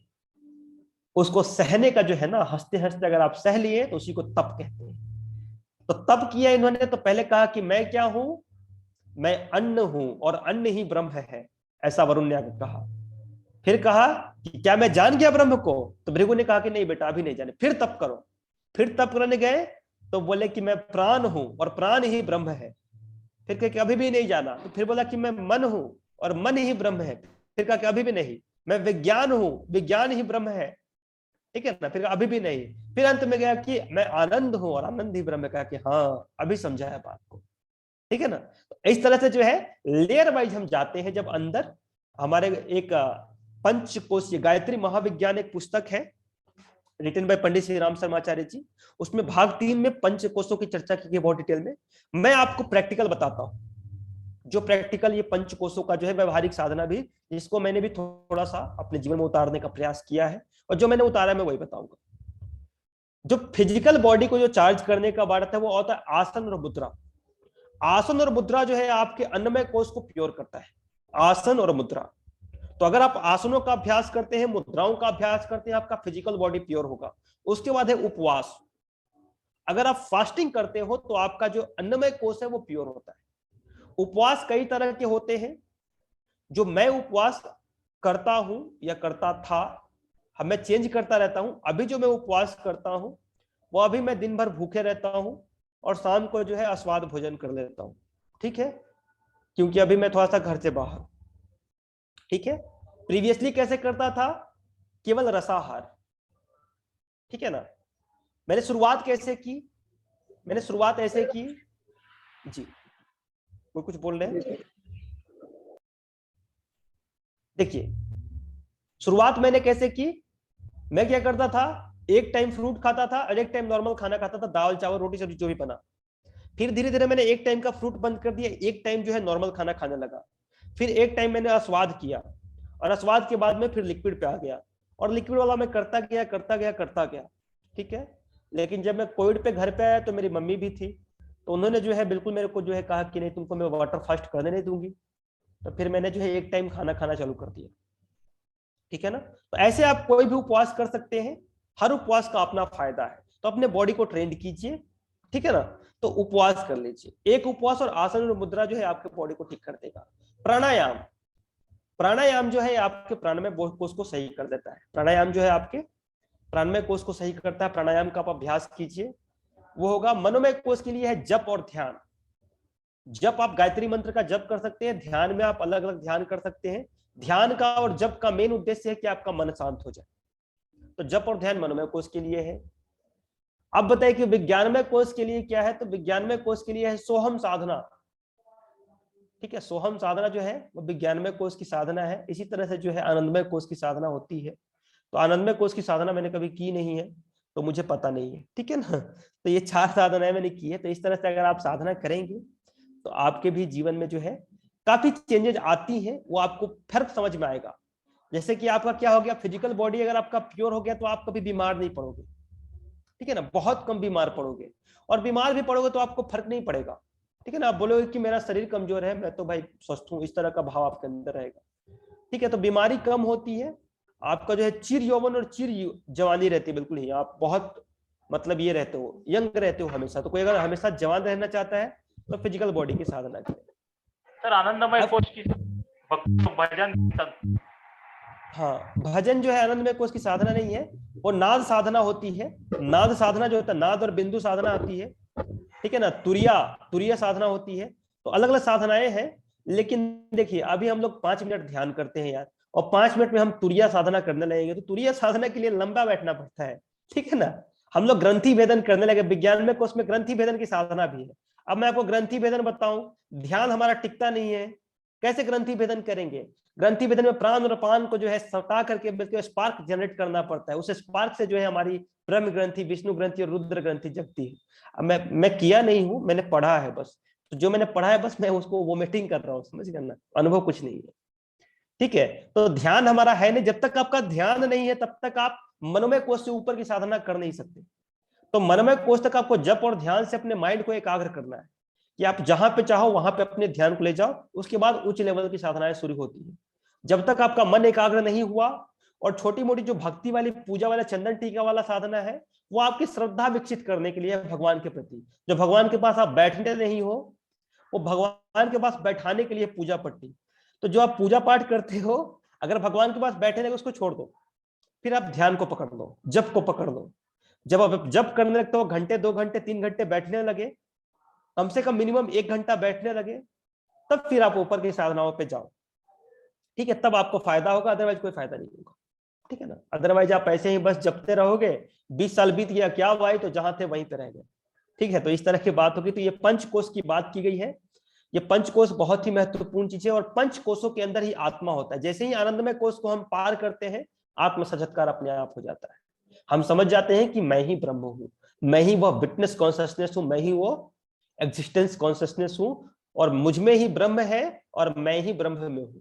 ये बात हमको समझ में आ जाती है, और इस तरह से हमारा जो है कल्याण हो जाता है। तो आप आसनों का अभ्यास करें, उपवास का अभ्यास करें, तत्व शुद्धि भी होती है। ये प्राणमय कोश की, अन्नमय कोश की साधना, तत्व शुद्धि मतलब अपने बॉडी के अंदर वाटर को बैलेंस करना, पृथ्वी को बैलेंस करना, आकाश को बैलेंस करना, जल को बैलेंस करना, प्राकृतिक जीवन जीना, ये सारे तत्व शुद्धि में आता है। प्राणमय कोश में हमारी प्राणायाम हो गया, चुपचाप से जो भी हम अनुलोम विलोम करते हैं, प्राणाकर्षण प्राणायाम हो गया, नाड़ी शुद्धि प्राणायाम हो गया, ये हमारे प्राणमय कोश को एक्टिवेट कर देता है बहुत ही अच्छे तरीके से। मेंटल में जप और ध्यान हो गया। ठीक है, इस तरह से हम लोग करते हैं। यहाँ तक की साधनाएं हैं, इसको आप अपने जीवन में कीजिए। काफी अच्छी साधनाएं हैं, इसको अगर आप जीवन में करेंगे तो काफी आपको अच्छा महसूस होगा। एटलीस्ट आपके जीवन की कई सारी समस्याएं हल हो जाएंगी। मैं मेरे अपने अनुभव से बोल रहा हूँ। आपके जीवन में दुख भी आएगा, आप रोएंगे भी, लेकिन हंसते हंसते रोएंगे। काफी कॉन्ट्रडिक्टरी लगता है ना, कि हंसते हंसते रो रहे हैं, ऊपर से आंख से आंसू आ रहा है, मन ही मन सोच रहे कि अरे कोई बात नहीं, कर्मों का फल निकल रहा है। समझिए ना, तो अंदर से हंसोगे, बाहर से रो रहे हो। कोई दिखेगा कि रो रहा है, लेकिन अंदर से हंसते रहोगे। तो ये बातें हैं। तो चलिए, ये पंचकोश के बारे में हमने देख लिया। अब अष्टांग योग से इसको रिलेट करते हैं। देखिए अष्टांग योग से, देखिए यम और नियम जो है ना, और जो बाहर के 3 लेयर है, अन्नमय कोश, प्राणमय कोश और मनोमय कोश, तो यहाँ पे आता है यम, नियम और आसन प्राणायाम, ये बाहर के 3 लेयर पे काम करता है। ठीक है, जो बाहर के 3 लेयर है, अन्नमय कोश, प्राणमय कोश और मनोमय कोश, उसमें यम, नियम, आसन और प्राणायाम ये काम करता है इस पर। ठीक है, अब जो प्रत्याहार जो है वो अंतरंग और बहिरंग को जोड़ने का काम करता है, तो प्रत्याहार बीच में है। धारणा, ध्यान, समाधि जो इनर लेयर पे काम करता है, विज्ञानमय कोश और आनंदमय कोश में काम करता है। विज्ञानमय कोश की साधना ग्रंथि भेदन, ध्यान का कामना है। ठीक है ना, स्वर साधना, अब स्वर साधना भी यही है, इसमें भी ध्यान चाहिए। अभी हम ध्यान करते कहते कि बिना नाक को बंद किए अनुलोम विलोम करो, आप लोग करके देखना, फिर बताना कि कितने बच्चे कर पाते हो। बिना हाथ का यूज किए आप लेफ्ट नॉस्ट्रिल इनहेल करो, राइट से एक्सहेल करो, ये ध्यान से हो जाता है, ये असंभव नहीं है, अगर प्रैक्टिस करेंगे तो हो जाएगा। तो इतना ध्यान तो है ही नहीं कि हम लेफ्ट से राइट कर लें, तो फिर हम स्वर साधना कैसे करेंगे? स्वर साधना में होल्ड करना होता है, ठीक है ना, अपने स्वर को चेंज करना होता है और सुषुम्ना में प्राण का प्रवाह कराना होता है। ठीक है ना, एक बार फिर बोलूंगा, मैंने बस पढ़ा है, बोला नहीं है, मतलब किया नहीं है ऐसा। ठीक है ना, तो नहीं होगा। उसके बाद सोहम साधना है, तुरिया साधना है, नाद साधना है। ठीक है ना, अभी हम जब कान बंद करते हैं तो हार्ट बीट का आवाज सुन नहीं पाते हैं, नाद साधना कैसे करेंगे? नहीं कर पाएंगे। ठीक है ना, तो उसके लिए क्या करना पड़ेगा, पहले आउटर लेयर पे हम काम करें, और आउटर लेयर पे जब हम काम करेंगे तो धीरे धीरे धीरे धीरे जो अष्टांग योग है ना, इसको राजयोग भी कहा गया है, क्योंकि ये नेशनल हाईवे है। अगर आप नेशनल हाईवे से आपको कल बता होता ना कि कश्मीर से कन्याकुमारी जाना है, तो आप बिल्कुल आराम से चले जाओगे, कोई दिक्कत नहीं है, नेशनल हाईवे पे भी कभी भटकोगे नहीं। लेकिन अगर आप कभी लूप लाइन पकड़ लो तो पता चला कि रास्ते में लुट गए, गरीब हो गए, कोई जान मार के फेंक दी हम लोगों को। ठीक है ना, तो इस तरह की दिक्कतें आ जाती है। तो लूप लाइन नहीं पकड़ना है, राजयोग है। यम से जो है सामाजिक अनुशासन, नियम जो है आंतरिक अनुशासन, आसन से शरीर को दृढ़ किए, प्राणायाम से प्राण ऊर्जा को किए, प्रत्याहार से अपने इंद्रियों को कंट्रोल किए, धारणा से एकाग्रता किए, ध्यान से उसमें एक तांता बनाए, समाधि से जो है अपने आप को भूल गए, और जब तीनों का आ गया तो वो संयम आ गया। जहां पे संयम करेंगे वहां पे चीजें मिलते जाएंगी, धीरे धीरे सारी चीजों से हमें वैराग्य हो जाएगा, और अंत में हमें असंप्रज्ञात समाधि प्राप्त हो जाएगी। तथा क्लेश कर्म निवृत्ति, क्लेशों का भी निवृत्ति होगा और कर्म का भी निवृत्ति होगा, ऐसे हमें समाधि की अवस्था प्राप्त होगी। अभी तो प्राप्त हुआ नहीं है, लेकिन हम लोग अपने लक्ष्य पे पहुंचेंगे कि नहीं पहुंचेंगे, इससे ये अब मैंने एक कदम बढ़ाया कि नहीं बढ़ाया, इस पे रिप्रेजेंट करता है, इस पे डिपेंड करता है। हम एक कदम बढ़ाएं, जहां पे है, जिस स्थिति में है, अपने आप को आंक ले और धीरे धीरे एक एक कदम करके बढ़ाते जाएं। लक्ष्य हमको पता है कि अंततः जो हमको दुख से निवृत्ति है, जो त्रिविध जो दुख है उससे निवृत्ति है। लेकिन अगर हम नव्य वेदांती हो जाएंगे तो कहें कि मानवता की सेवा ही जीवन का मेन उद्देश्य है। वेदांत क्या कहता है कि निर्वाण जो है मुख्य उद्देश्य है। कर्मकांड क्या कहता है कि स्वर्ग जो है मुख्य उद्देश्य है।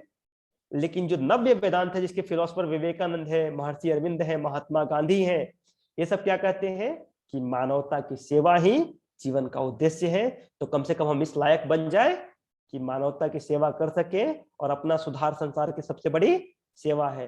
तो विद दिस नोट आज की क्लास को हम यहीं पे ये खत्म करते हैं। किसी का अगर कोई प्रश्न हो तो आप लोग पूछ लीजिए। सर मेरा एक प्रश्न ऐसा है, अभी आपने बोला कि यम वैयक्तिक विकास के लिए करना चाहिए और नियम का पालन, सामाजिक अनुशासन, सामाजिक अनुशासन, ऐसा यम जो है, ऐसा महर्षि पतंजलि ने किधर बोला है? महर्षि पतंजलि ने नहीं बोला ऐसा, लेकिन आप देखिए ना, उन्होंने बोला अहिंसा। ठीक है ना, क्या मतलब है मेरा कहने का, जो योग चित्तवृत्ति निरोधा, जो महर्षि पतंजलि चित्तवृत्ति का निरोधी योग है, तो सामाजिक स्तर पर नहीं हो सकता है, वो वैयक्तिक स्तर पर ही होता है।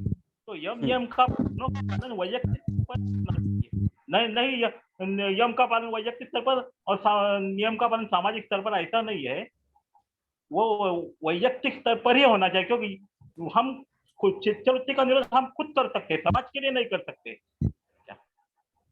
अच्छा ठीक है, अच्छा मकरंद जी, ठीक है, आपकी बात से मैं बिल्कुल सहमत हूँ। आप ये समझ लीजिए कि आपने जो है मेरे यहाँ से 5 लाख रुपया चुरा लिया, हालांकि मेरे पास 5 लाख है नहीं, एज्यूम कीजिए। अब मैं आपको खोजते फिरूंगा कि कहाँ गया मकरंद भाई। अब देखा कि मकरंद ध्यान कर रहा है, आपको पकड़ूंगा और पकड़ करके 2-4 थप्पड़ लगाऊंगा, कहूंगा चल मेरे पैसे निकाल, आप ध्यान कर पाओगे क्या? तो सत्य, अहिंसा, ब्रह्मचर्य, आस्था, परिग्रह इसलिए है ताकि समाज से आपको कोई दिक्कत ना हो, ठीक है ना। आप झूठ बोल करके अनेकों दुश्मन बना रखे हो, वो लोग आपको ध्यान करने देंगे क्या? नहीं करने देंगे। आपने बहुत सारा धन एकत्रित कर रखा है, आपको कॉल करके 5 करोड़ पहुंचा दे, नहीं तो तेरे बेटे को मैं गोली मार दूंगा, आप ध्यान कर पाओगे क्या? तो इस तरह से इसको लिया गया है कि जो यम है it is related to society, ये सोशल अनुशासन के रूप में, मतलब सोशल डिसिप्लिन के रूप में लिया गया है। जबकि क्या है, फिर हमारे जो गुरु है ना, उन्होंने क्या बताया, यम मतलब कंट्रोल करना, कंप्लीट कंट्रोल। हाँ जी, बिल्कुल वो बात बिल्कुल सही है, मतलब लेकिन हिंसा के ऊपर कंप्लीट कंट्रोल। हाँ बिल्कुल सही बात, सत्य के ऊपर का पालन करना है। हाँ बिल्कुल सही बात आप बोल रहे हैं, बिल्कुल सही बात। मेरा भी कहने का मतलब यही है, मैं ये कह रहा हूं कि देखिए, अगर आपने यमों का पालन किया तो सामाजिक रूप से आपको डिस्टर्बेंसेस नहीं आएंगी, ठीक है। यम यानी कंप्लीट कंट्रोल बोला है, और हाँ कंट्रोल वही है, बिल्कुल वही बात है जो आप बोल रहे हैं, मैं भी वही बात बोल रहा हूँ, ठीक है ना। लेकिन मैं उसको दूसरे शब्दों में बोल रहा हूँ और कुछ नहीं है, ठीक है ना। अब नियम क्या होता है, नियम आंतरिक अनुशासन, शौच। अब शौच है कि हम अपनी सफाई करें, ठीक है ना, क्योंकि बाहर का सफाई तो हम कर भी नहीं सकते ना। हम तो भाई अपने पैर में जूता पहन सकते हैं, पता लगे पूरा दुनिया का सफाई करना, पूरा जीवन ही बीत गया दुनिया सफाई करने में। दुनिया एक घर का सफाई करते हैं, 2 घर और गंदा हो जाता है, तो बहुत दिक्कत हो जाएगी। तो इसलिए नियम क्या है, शौच, संतोष, हमारे अपने अंदर संतोष आएगा। समाज के अंदर तो कभी संतोष हम क्रिएट कर ही नहीं सकते, तब हम स्वयं कर सकते हैं। तब स्वाध्याय हम खुद करेंगे, ईश्वर परिधान वो हमसे होगा। तो व्यक्तिगत अनुशासन जो है ना, इस नियम को कहा गया है, और सामाजिक अनुशासन नियम को कहा गया। बस ये बात मैं कह रहा हूं, आपका बात बिल्कुल सही है, टोटल कंट्रोल ही है, वही मैं कह रहा हूं, लेकिन उसको दूसरे शब्दों में कह रहा हूं, ठीक है Makarand ji. Okay, thank you. और धर्म की जो व्याख्या है ना, हमारे गुरु ने थोड़ा सा अलग कर दिया है जरा। हाँ जी थोड़ा के ऊपर चर्चा करना चाहता हूँ कि जी मकरंद जी, 1 मिनट मैं बोल रहा हूँ। मैं ना आपके गुरुजी से जो है शास्त्रार्थ नहीं कर रहा, बिल्कुल धर्म के अलग अलग व्याख्याएं हो सकती है, अनेकों विचारकों ने अलग अलग व्याख्या की है, जो मुझे समझ में आया है वो मैंने बस बोल दिया है, ठीक है ना, जो मैंने अपने जीवन में धारण किया है, ठीक है ना। अब आप बताइए, मैं ना किसी को काट नहीं रहा, किसी का मैं खंडन नहीं कर रहा, मैं बस अपनी बात को रख रहा हूँ।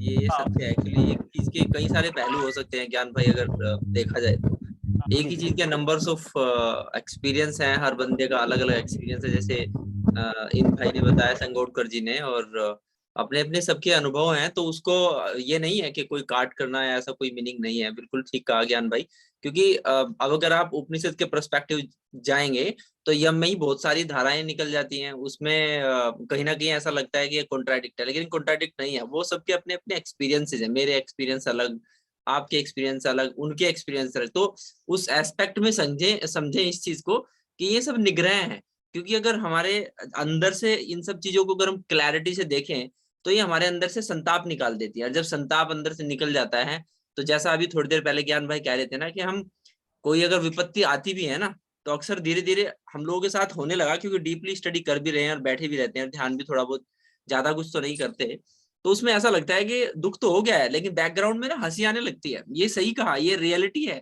और बहुत लोगों के पास होता होगा ये, जो डेफिनेटली करते होंगे। तो इस चीज को अगर आप देखेंगे ना, तो कहीं भी कोई कॉन्ट्रैक्ट दिखाई नहीं देगा, ये सारी चीजें एकदम सिमिलर सी हैं।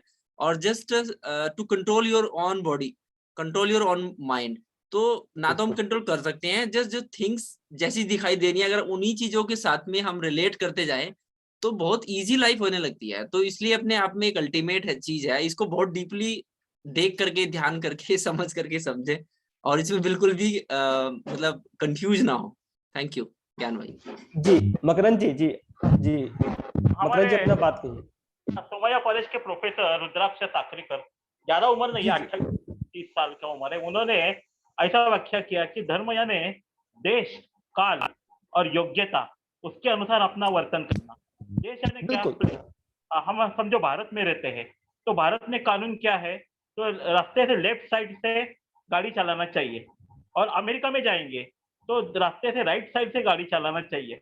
यानी हम जब भारत में राइट साइड से गाड़ी चलाएंगे तो हम अधर्म का वर्तन कर रहे, और अमेरिका में जाएंगे उधर लेफ्ट साइड की गाड़ी चलेंगे तो अधर्म का होगा उधर क्या।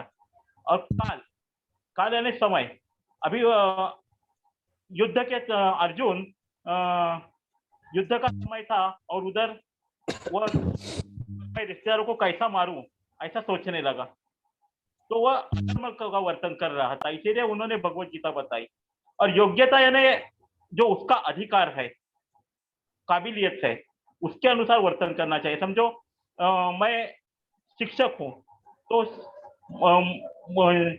क्लास में मैंने पार्शलिटी की, पर तो वह अधर्म हो गया, नहीं तो कुछ पॉलिटिक्स किया तो वह अधर्म हो गया। समझो मैं घर में आया तो घर में पिता के समान, समझो किसी का पिता हूँ तो पिता के समान मुझे वर्तन करना चाहिए। ऑफिस में कर्मचारी के समान वर्तन करना चाहिए, और पत्नी के रक्षण के लिए पति के समान वर्तन करना चाहिए। यह धर्म हो गया, ऐसा उन्होंने बात की है। और धर्म उसके दो मार्ग है, एक निश्रेयस और दूसरा अभ्युदय। निश्रेयस यानी आध्यात्मिक प्रगति और अभ्युदय यानी भौतिक प्रगति। दोनों की प्रगति धर्म का वर्तन करने से होती है, ऐसे उन्होंने बताया है। ओके जी जी, बहुत बहुत धन्यवाद मकरंद जी, बिल्कुल ही एक अलग पर्सपेक्टिव देने के लिए। सभी विद्यार्थियों को मैं बता दूं, मकरंद जी हमारे काफी ही ज्यादा ज्ञानी आदमी हैं और काफी इनका अनुभव है, और इनके अनुभव से हम लोग को भी सीखना चाहिए। मैं भी कई बार क्या हमेशा ही सीखते रहता हूं इनसे, और काफी डेडिकेटेड स्टूडेंट हमारे हैं, हमसे बहुत ज्ञानी हैं, लेकिन फिर भी हमारे क्लास में जब भी आते हैं तो बिल्कुल एक स्टूडेंट की तरह ही रहता है। हमारी इतनी औकात नहीं, लेकिन फिर भी मकरंद जी कहते हैं। तो बहुत बहुत धन्यवाद मकरंद जी, हम लोग को एक धर्म के बारे में अलग पर्सपेक्टिव देने के लिए। धन्यवाद सर। अगला प्रश्न है, मेंटल कोष और मनोमय कोष के अंडर मैन और वाइस वर्सा। हाँ, मनोमय कोष जो है ना, इट्स रिलेटेड टू थॉट, ठीक है ना। देखिए, आप समझिए कोई व्यक्ति किसी स्थिति में, अगर कोई व्यक्ति अगर बॉडी की केवल बात करता है कि मैं मोटा हूं, मैं गोरा हूं, मैं काला हूं, तो समझिए कि उसकी चेतना जो है ना वो अन्नमय कोष में, अन्नमय कोष में वो व्यक्ति जी रहा है कि मैं बलिष्ठ हूं, मेरा देखो सिक्स पैक एब्स, मेरा बाइसेप्स देखो, ट्राइसेप्स देखो, मैं गोरी हूं। मतलब ऐसा होता है जो शरीर पे केवल बात करे, ठीक है ना, वो अन्नमय कोष में है। जो प्रतिभा पे बात करे कि मैं डॉक्टर हूं, मैं इंजीनियर हूं, मैं एमए पास हूं, मैं बीए पास हूं, मेरे अंदर ये कला है, ये आर्ट है, जो प्रतिभा पे बात करता है, जो शरीर को वैल्यू नहीं देता, प्रतिभा को वैल्यू देता है, उसकी चेतना जो है वो प्राणमय कोष में है। मनोमय कोष में कि वो उसके विचारों को देखता है, प्रतिभा नहीं देखता, देखते कि इसका विचार कैसा है। अगर अच्छा विचार है या बुरा विचार है, तो विचारों के बेसिस पे जो अच्छा और बुरा कंसिडर करता है वह मनोमय कोष में है। और जो विचारों को भी नहीं देखता, जो भावनाओं को देखता है, वो क्या है भाई, वो विज्ञानमय कोष में है। वो देखते हैं कि जो काम कर रहा है किस भाव से कर रहा है, और उसके ऊपर जो है जो अंतिम जो लेयर है आनंद के रूप में, वो हर चीज को आनंद के रूप में देखता है कि कोई दुख नहीं है, कोई सुख नहीं है, जो आनंद है उसको हम बोलते हैं आनंदमय कोष। तो मेंटल कोष इज रिलेटेड टू द मनोमय कोष, ये मन ही है, ठीक है ना। विद्यासागर जी, आई थिंक आपका प्रश्न का जवाब हो चुका है। सोल, तो मनोमय कोष में सोल नहीं होता, सोल सबसे अंदर है। ये 5 लेयर है, ठीक है ना, ये 5 आवरण के अंदर जो होता है, जैसे आवरण होता ना है, जैसे कि मैं हूं, अब मैं अपने अंदर से एक चादर लगा लूं, उसके ऊपर से एक कंबल डाल लूं, उसके ऊपर से एक रजाई डाल लूं, ठीक है ना, उसके ऊपर से एक और ऊपर से जो होता है ना कि जो वाटर प्रूफ होता है चीटर, उसको डाल दिया, ऐसे करके मैंने लेयर बना लिया। तब सबसे पहले चीटर हटेगा, फिर रजाई हटेगा, फिर कंबल हटेगा, फिर उसके बाद जो है चादर हटेगा, उसके बाद मेरा कपड़ा हटेगा, तब मेरी बॉडी दिखाई देगी, ठीक है ना। तो ये 5 कोष है, 5 कोष बेसिकली ये आवरण होता है, ये लेयर होता है जो आत्मा को ढके रहता है, ठीक है ना। सबसे पहले हम शरीर भाव में हैं, तो शरीर भाव से हटे, तो फिर हम प्रतिभा वाले लेयर पे चल जाके अटक गए कि प्रतिभावान है, उससे हटे तो विचारों पे अटक गए, फिर भावनाओं पे अटक गए, फिर आनंद पे अटक गए। और जब आनंद को भी पार करके, कहा गया है पतंजलि योग सूत्र में कि जब जो है हमें जो विवेक ख्याति है उससे भी वैराग्य हो जाता है, जब विवेक ख्याति से भी वैराग्य होता है तब असंप्रज्ञात समाधि होती है, ठीक है ना। तो ऐसी बात है। और किसी का कोई प्रश्न है? सर आप बोल रहे थे ना अलग अलग लोगों ने अलग अलग कम्युनिटी बना रखी है, ऐसा सच हाँ, हाँ। में वो लोग ऐसा होता है कि कहते हैं इसको ज्वाइन करो, ये करो, नहीं करते तो वो ऐसे जैसे छुआछूत जैसा ना वैसे वैसे रिएक्ट करने लगते हैं। आजकल इतना ज्यादा हो गया है, पर किसी एक का नाम नहीं ले रही हूँ, लेकिन इतनी हाँ। सारी कम्युनिटी है ऐसा माहौल हो जाता है।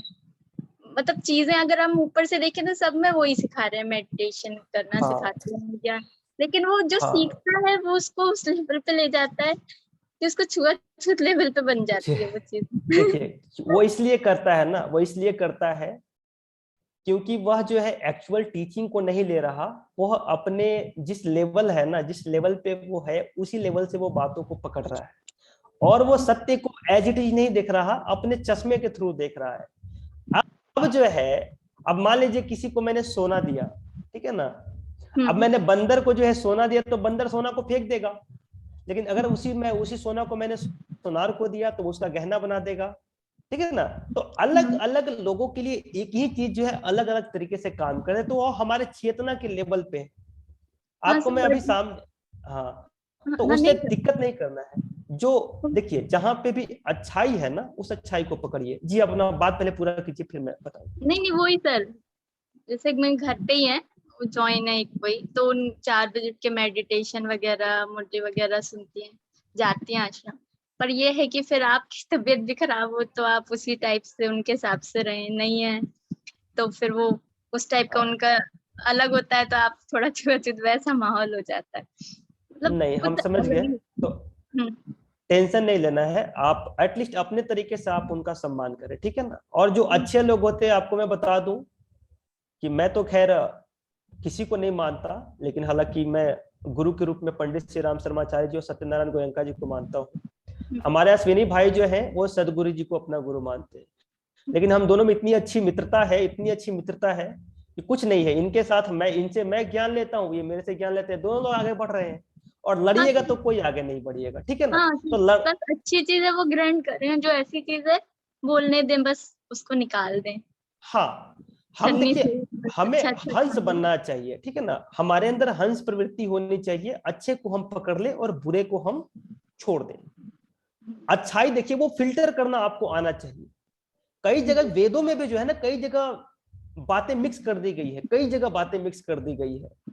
तो जब आप इस चीज को समझोगे ना, तो जो भी टू द पॉइंट बात कर रहा है वो तो सही बात बोल रहा है, जहां कहीं भी घुमाया जा रहा है वो समझिए कि वो फिल्टर किया गया है, वो ऐड किया गया है बाद में। तो जो आत्मस्थ पुरुष होता है, जो बेसिकली अपने आप पे काम करता है ना, वो समझ जाता है।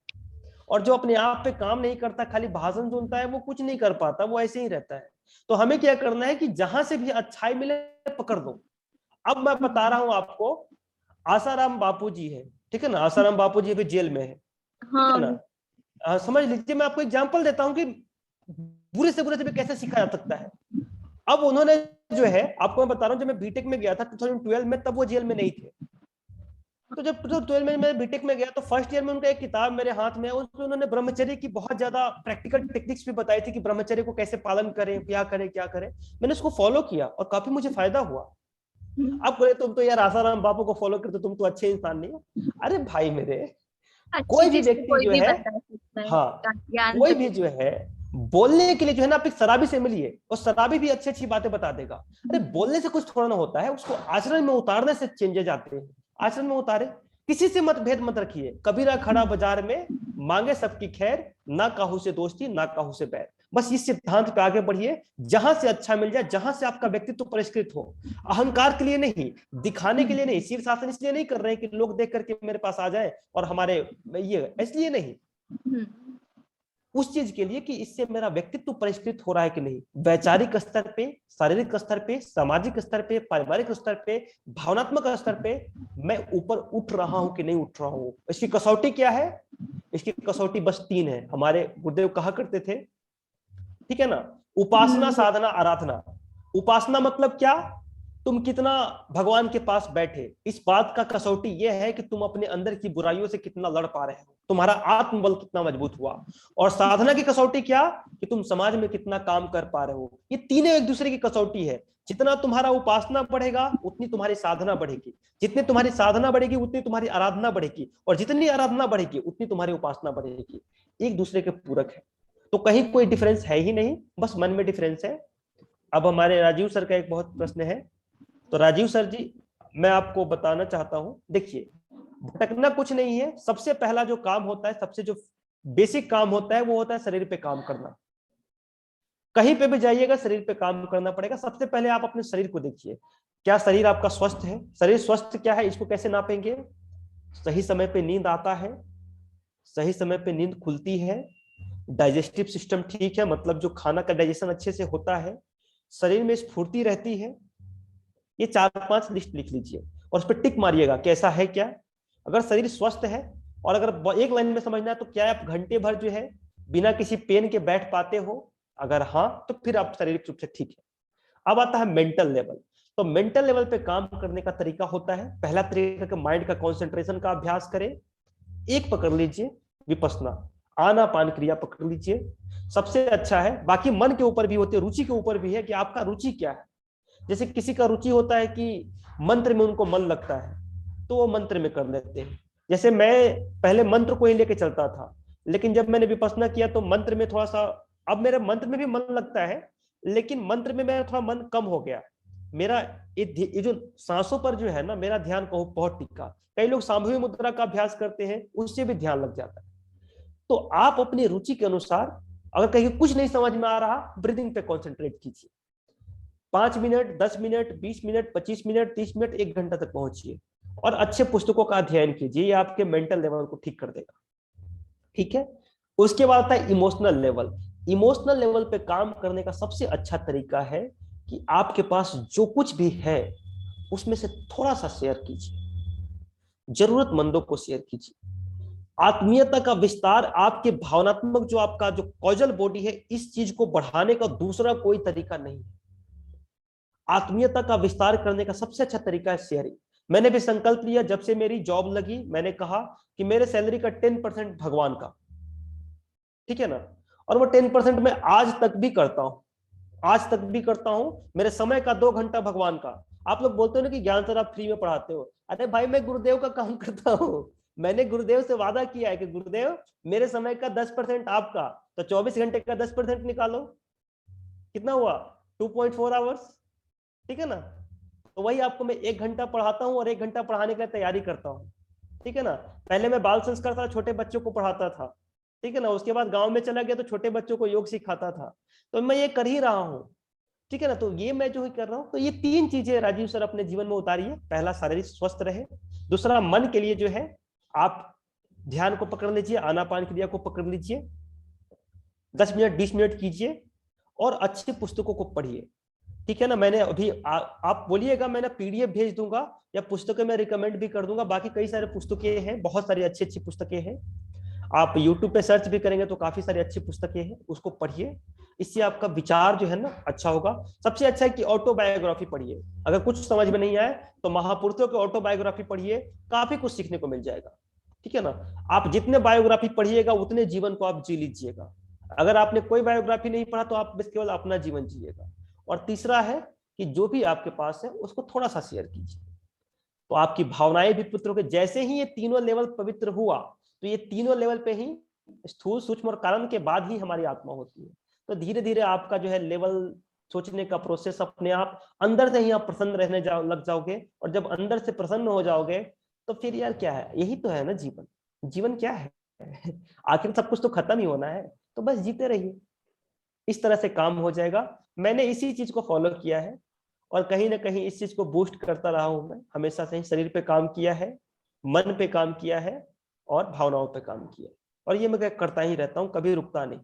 कई बार भटका भी हूँ, लेकिन जब भटकिए तो फिर वापस आ जाइए। कई बार आप भटक जाएंगे, कई बार आपकी साधना छूट जाएगी, ठीक है ना। 10 दिन के लिए, 5 दिन के लिए डिस्टर्ब हो जाएगी, डरिए मत, फिर से जीरो से शुरू कीजिए। कई बार ऐसा भी मेरे साथ अभी भी हो जाता है कि मेरी साधना छूट जाती है, तो फिर मैं पकड़ता हूँ। रुकना नहीं है, हम लोग बहुत बड़े तपस्वी थोड़े ना है, सांसारिक जीवन में रहते हैं, तो रुकना नहीं है, चलते रहना है, बाकी पहुंच जाएंगे। तो ये है। हाँ बिल्कुल ठीक है। ओशो को भी पढ़ सकते हैं, लेकिन ओशो के बारे में काफी लोग निगेटिव प्रचार करते हैं, तो मैं वो नहीं कहता। मैं ये कहता हूँ ज्ञान जहां से भी मिले ले लेना चाहिए, ठीक है ना। ओशो के भी विचार काफी अच्छे विचार हैं, आप लोग ले सकते हैं, लेकिन पढ़िए, सुन करके नहीं, सुन करके नहीं, उनके बातों को सुनिए। दिमाग जो है ना, भगवान आपके पास बुद्धि दिए है, उसको कसिए अपने दिमाग की कसौटी पर। अच्छा लगे तो मानिए, नहीं अच्छा लगे तो कूड़ा करकट में फेंक दीजिए, ठीक है ना। यही है। बस अपने ऊपर प्रैक्टिकल कीजिए पहले, बिना किए नहीं, बिना किए नहीं। मान लीजिए किसी को कुछ गलत है, बिना किए नहीं। हमारे ऋषि महर्षियों ने यही हमें सिखाया है, ठीक है ना। तो ये है। और कोई प्रश्न है किसी का?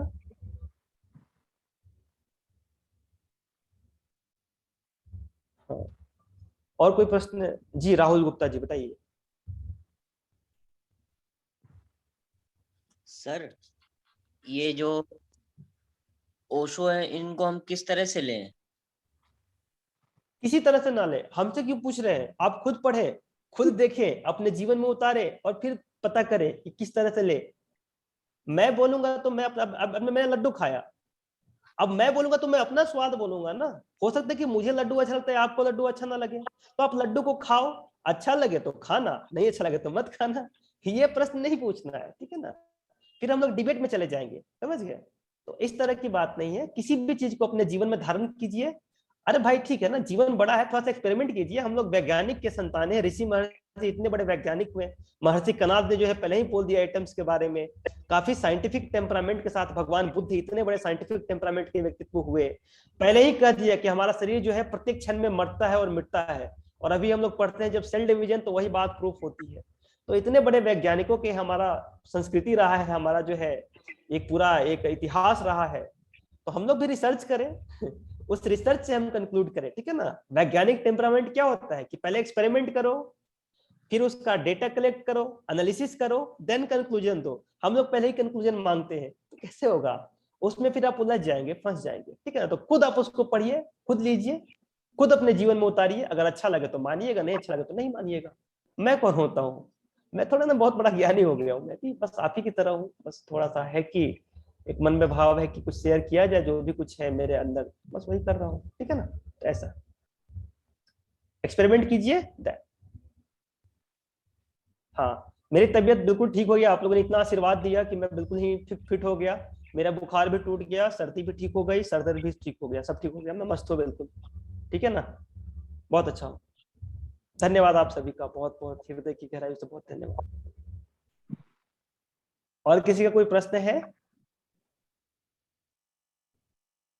चलिए, आज हमारा अभिषेक जी नहीं आए हैं क्या?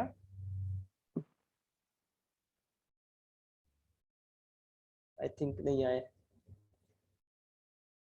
जी आकाश जी बोलिए। आकाश जी कुछ प्रश्न, आपका हैंड रेज पूछिए।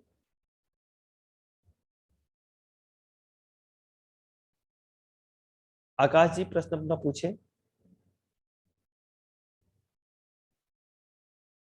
हाँ, घंटा में पढ़ता हूँ लेकिन वो चीज अच्छे से समझ नहीं आता है, इसका क्या करें? कारण है, अच्छा 7-8 घंटा फिर मत पढ़िए। आकाश जी आप किस चीज की तैयारी कर रहे हैं? आकाश जी अपने आप को अनम्यूट करके बोल लीजिए ना, तो मैं ज्यादा अच्छे से समझ पाऊँ। अच्छा मैसेज कर रहे हैं, ठीक है। नेट जीआरएफ की तैयारी कर रहे हैं ना, ठीक है।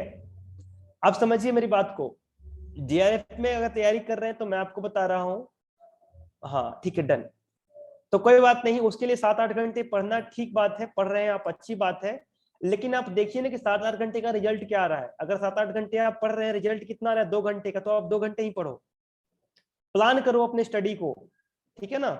जीआरएफ करने के लिए 2 महीने की स्टडी भी सफिशियंट होती है। 2 महीना अगर आप लगन से पढ़ लिए तो।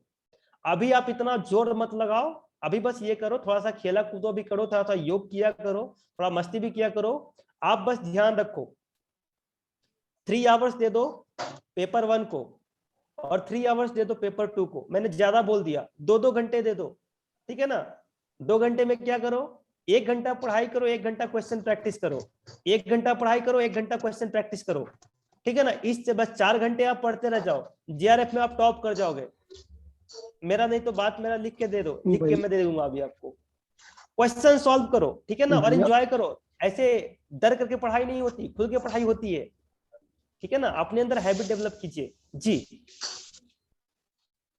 जी आकाश जी बोलिए। ट्राई कर रहा हूँ, मैं हाँ कर रहा हूँ, 7-8 घंटे पढ़ता हूँ मैं। अच्छा, नहीं पढ़िए, मेहनत करनी अच्छी बात है। पढ़ता हूँ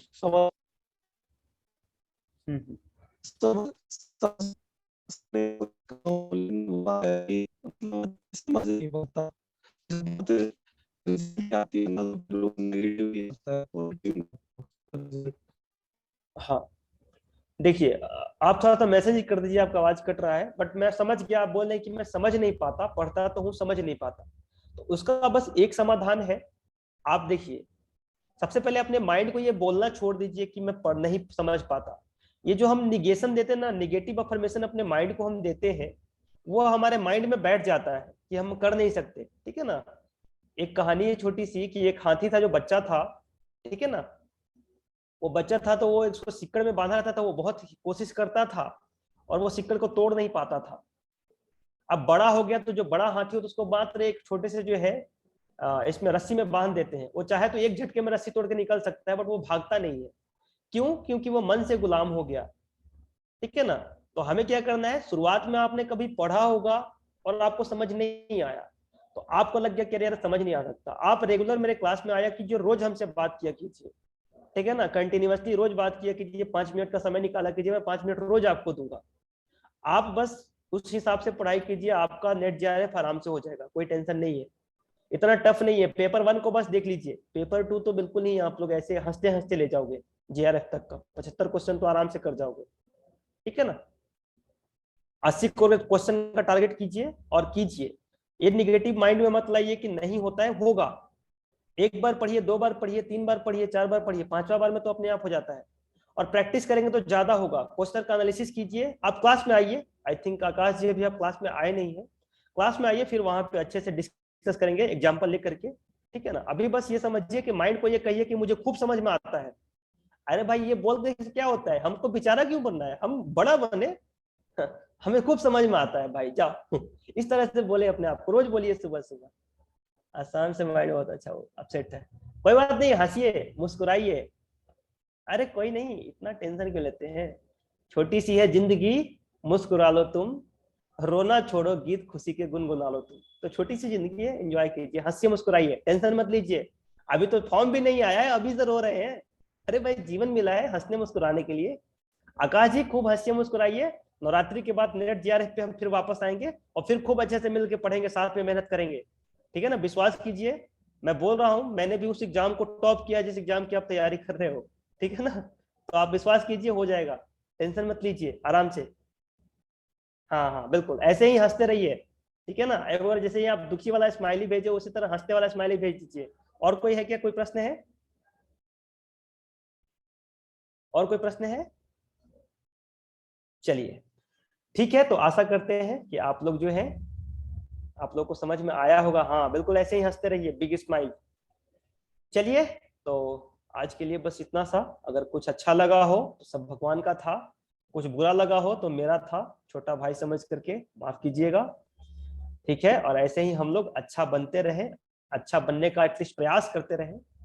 ठीक है ना। भगवान का आशीर्वाद हमारे साथ है, हम अच्छा बनेंगे। इसी के साथ ओम शांति शांति शांति, सर्वारिष्ट सुशांतिर्भवतु।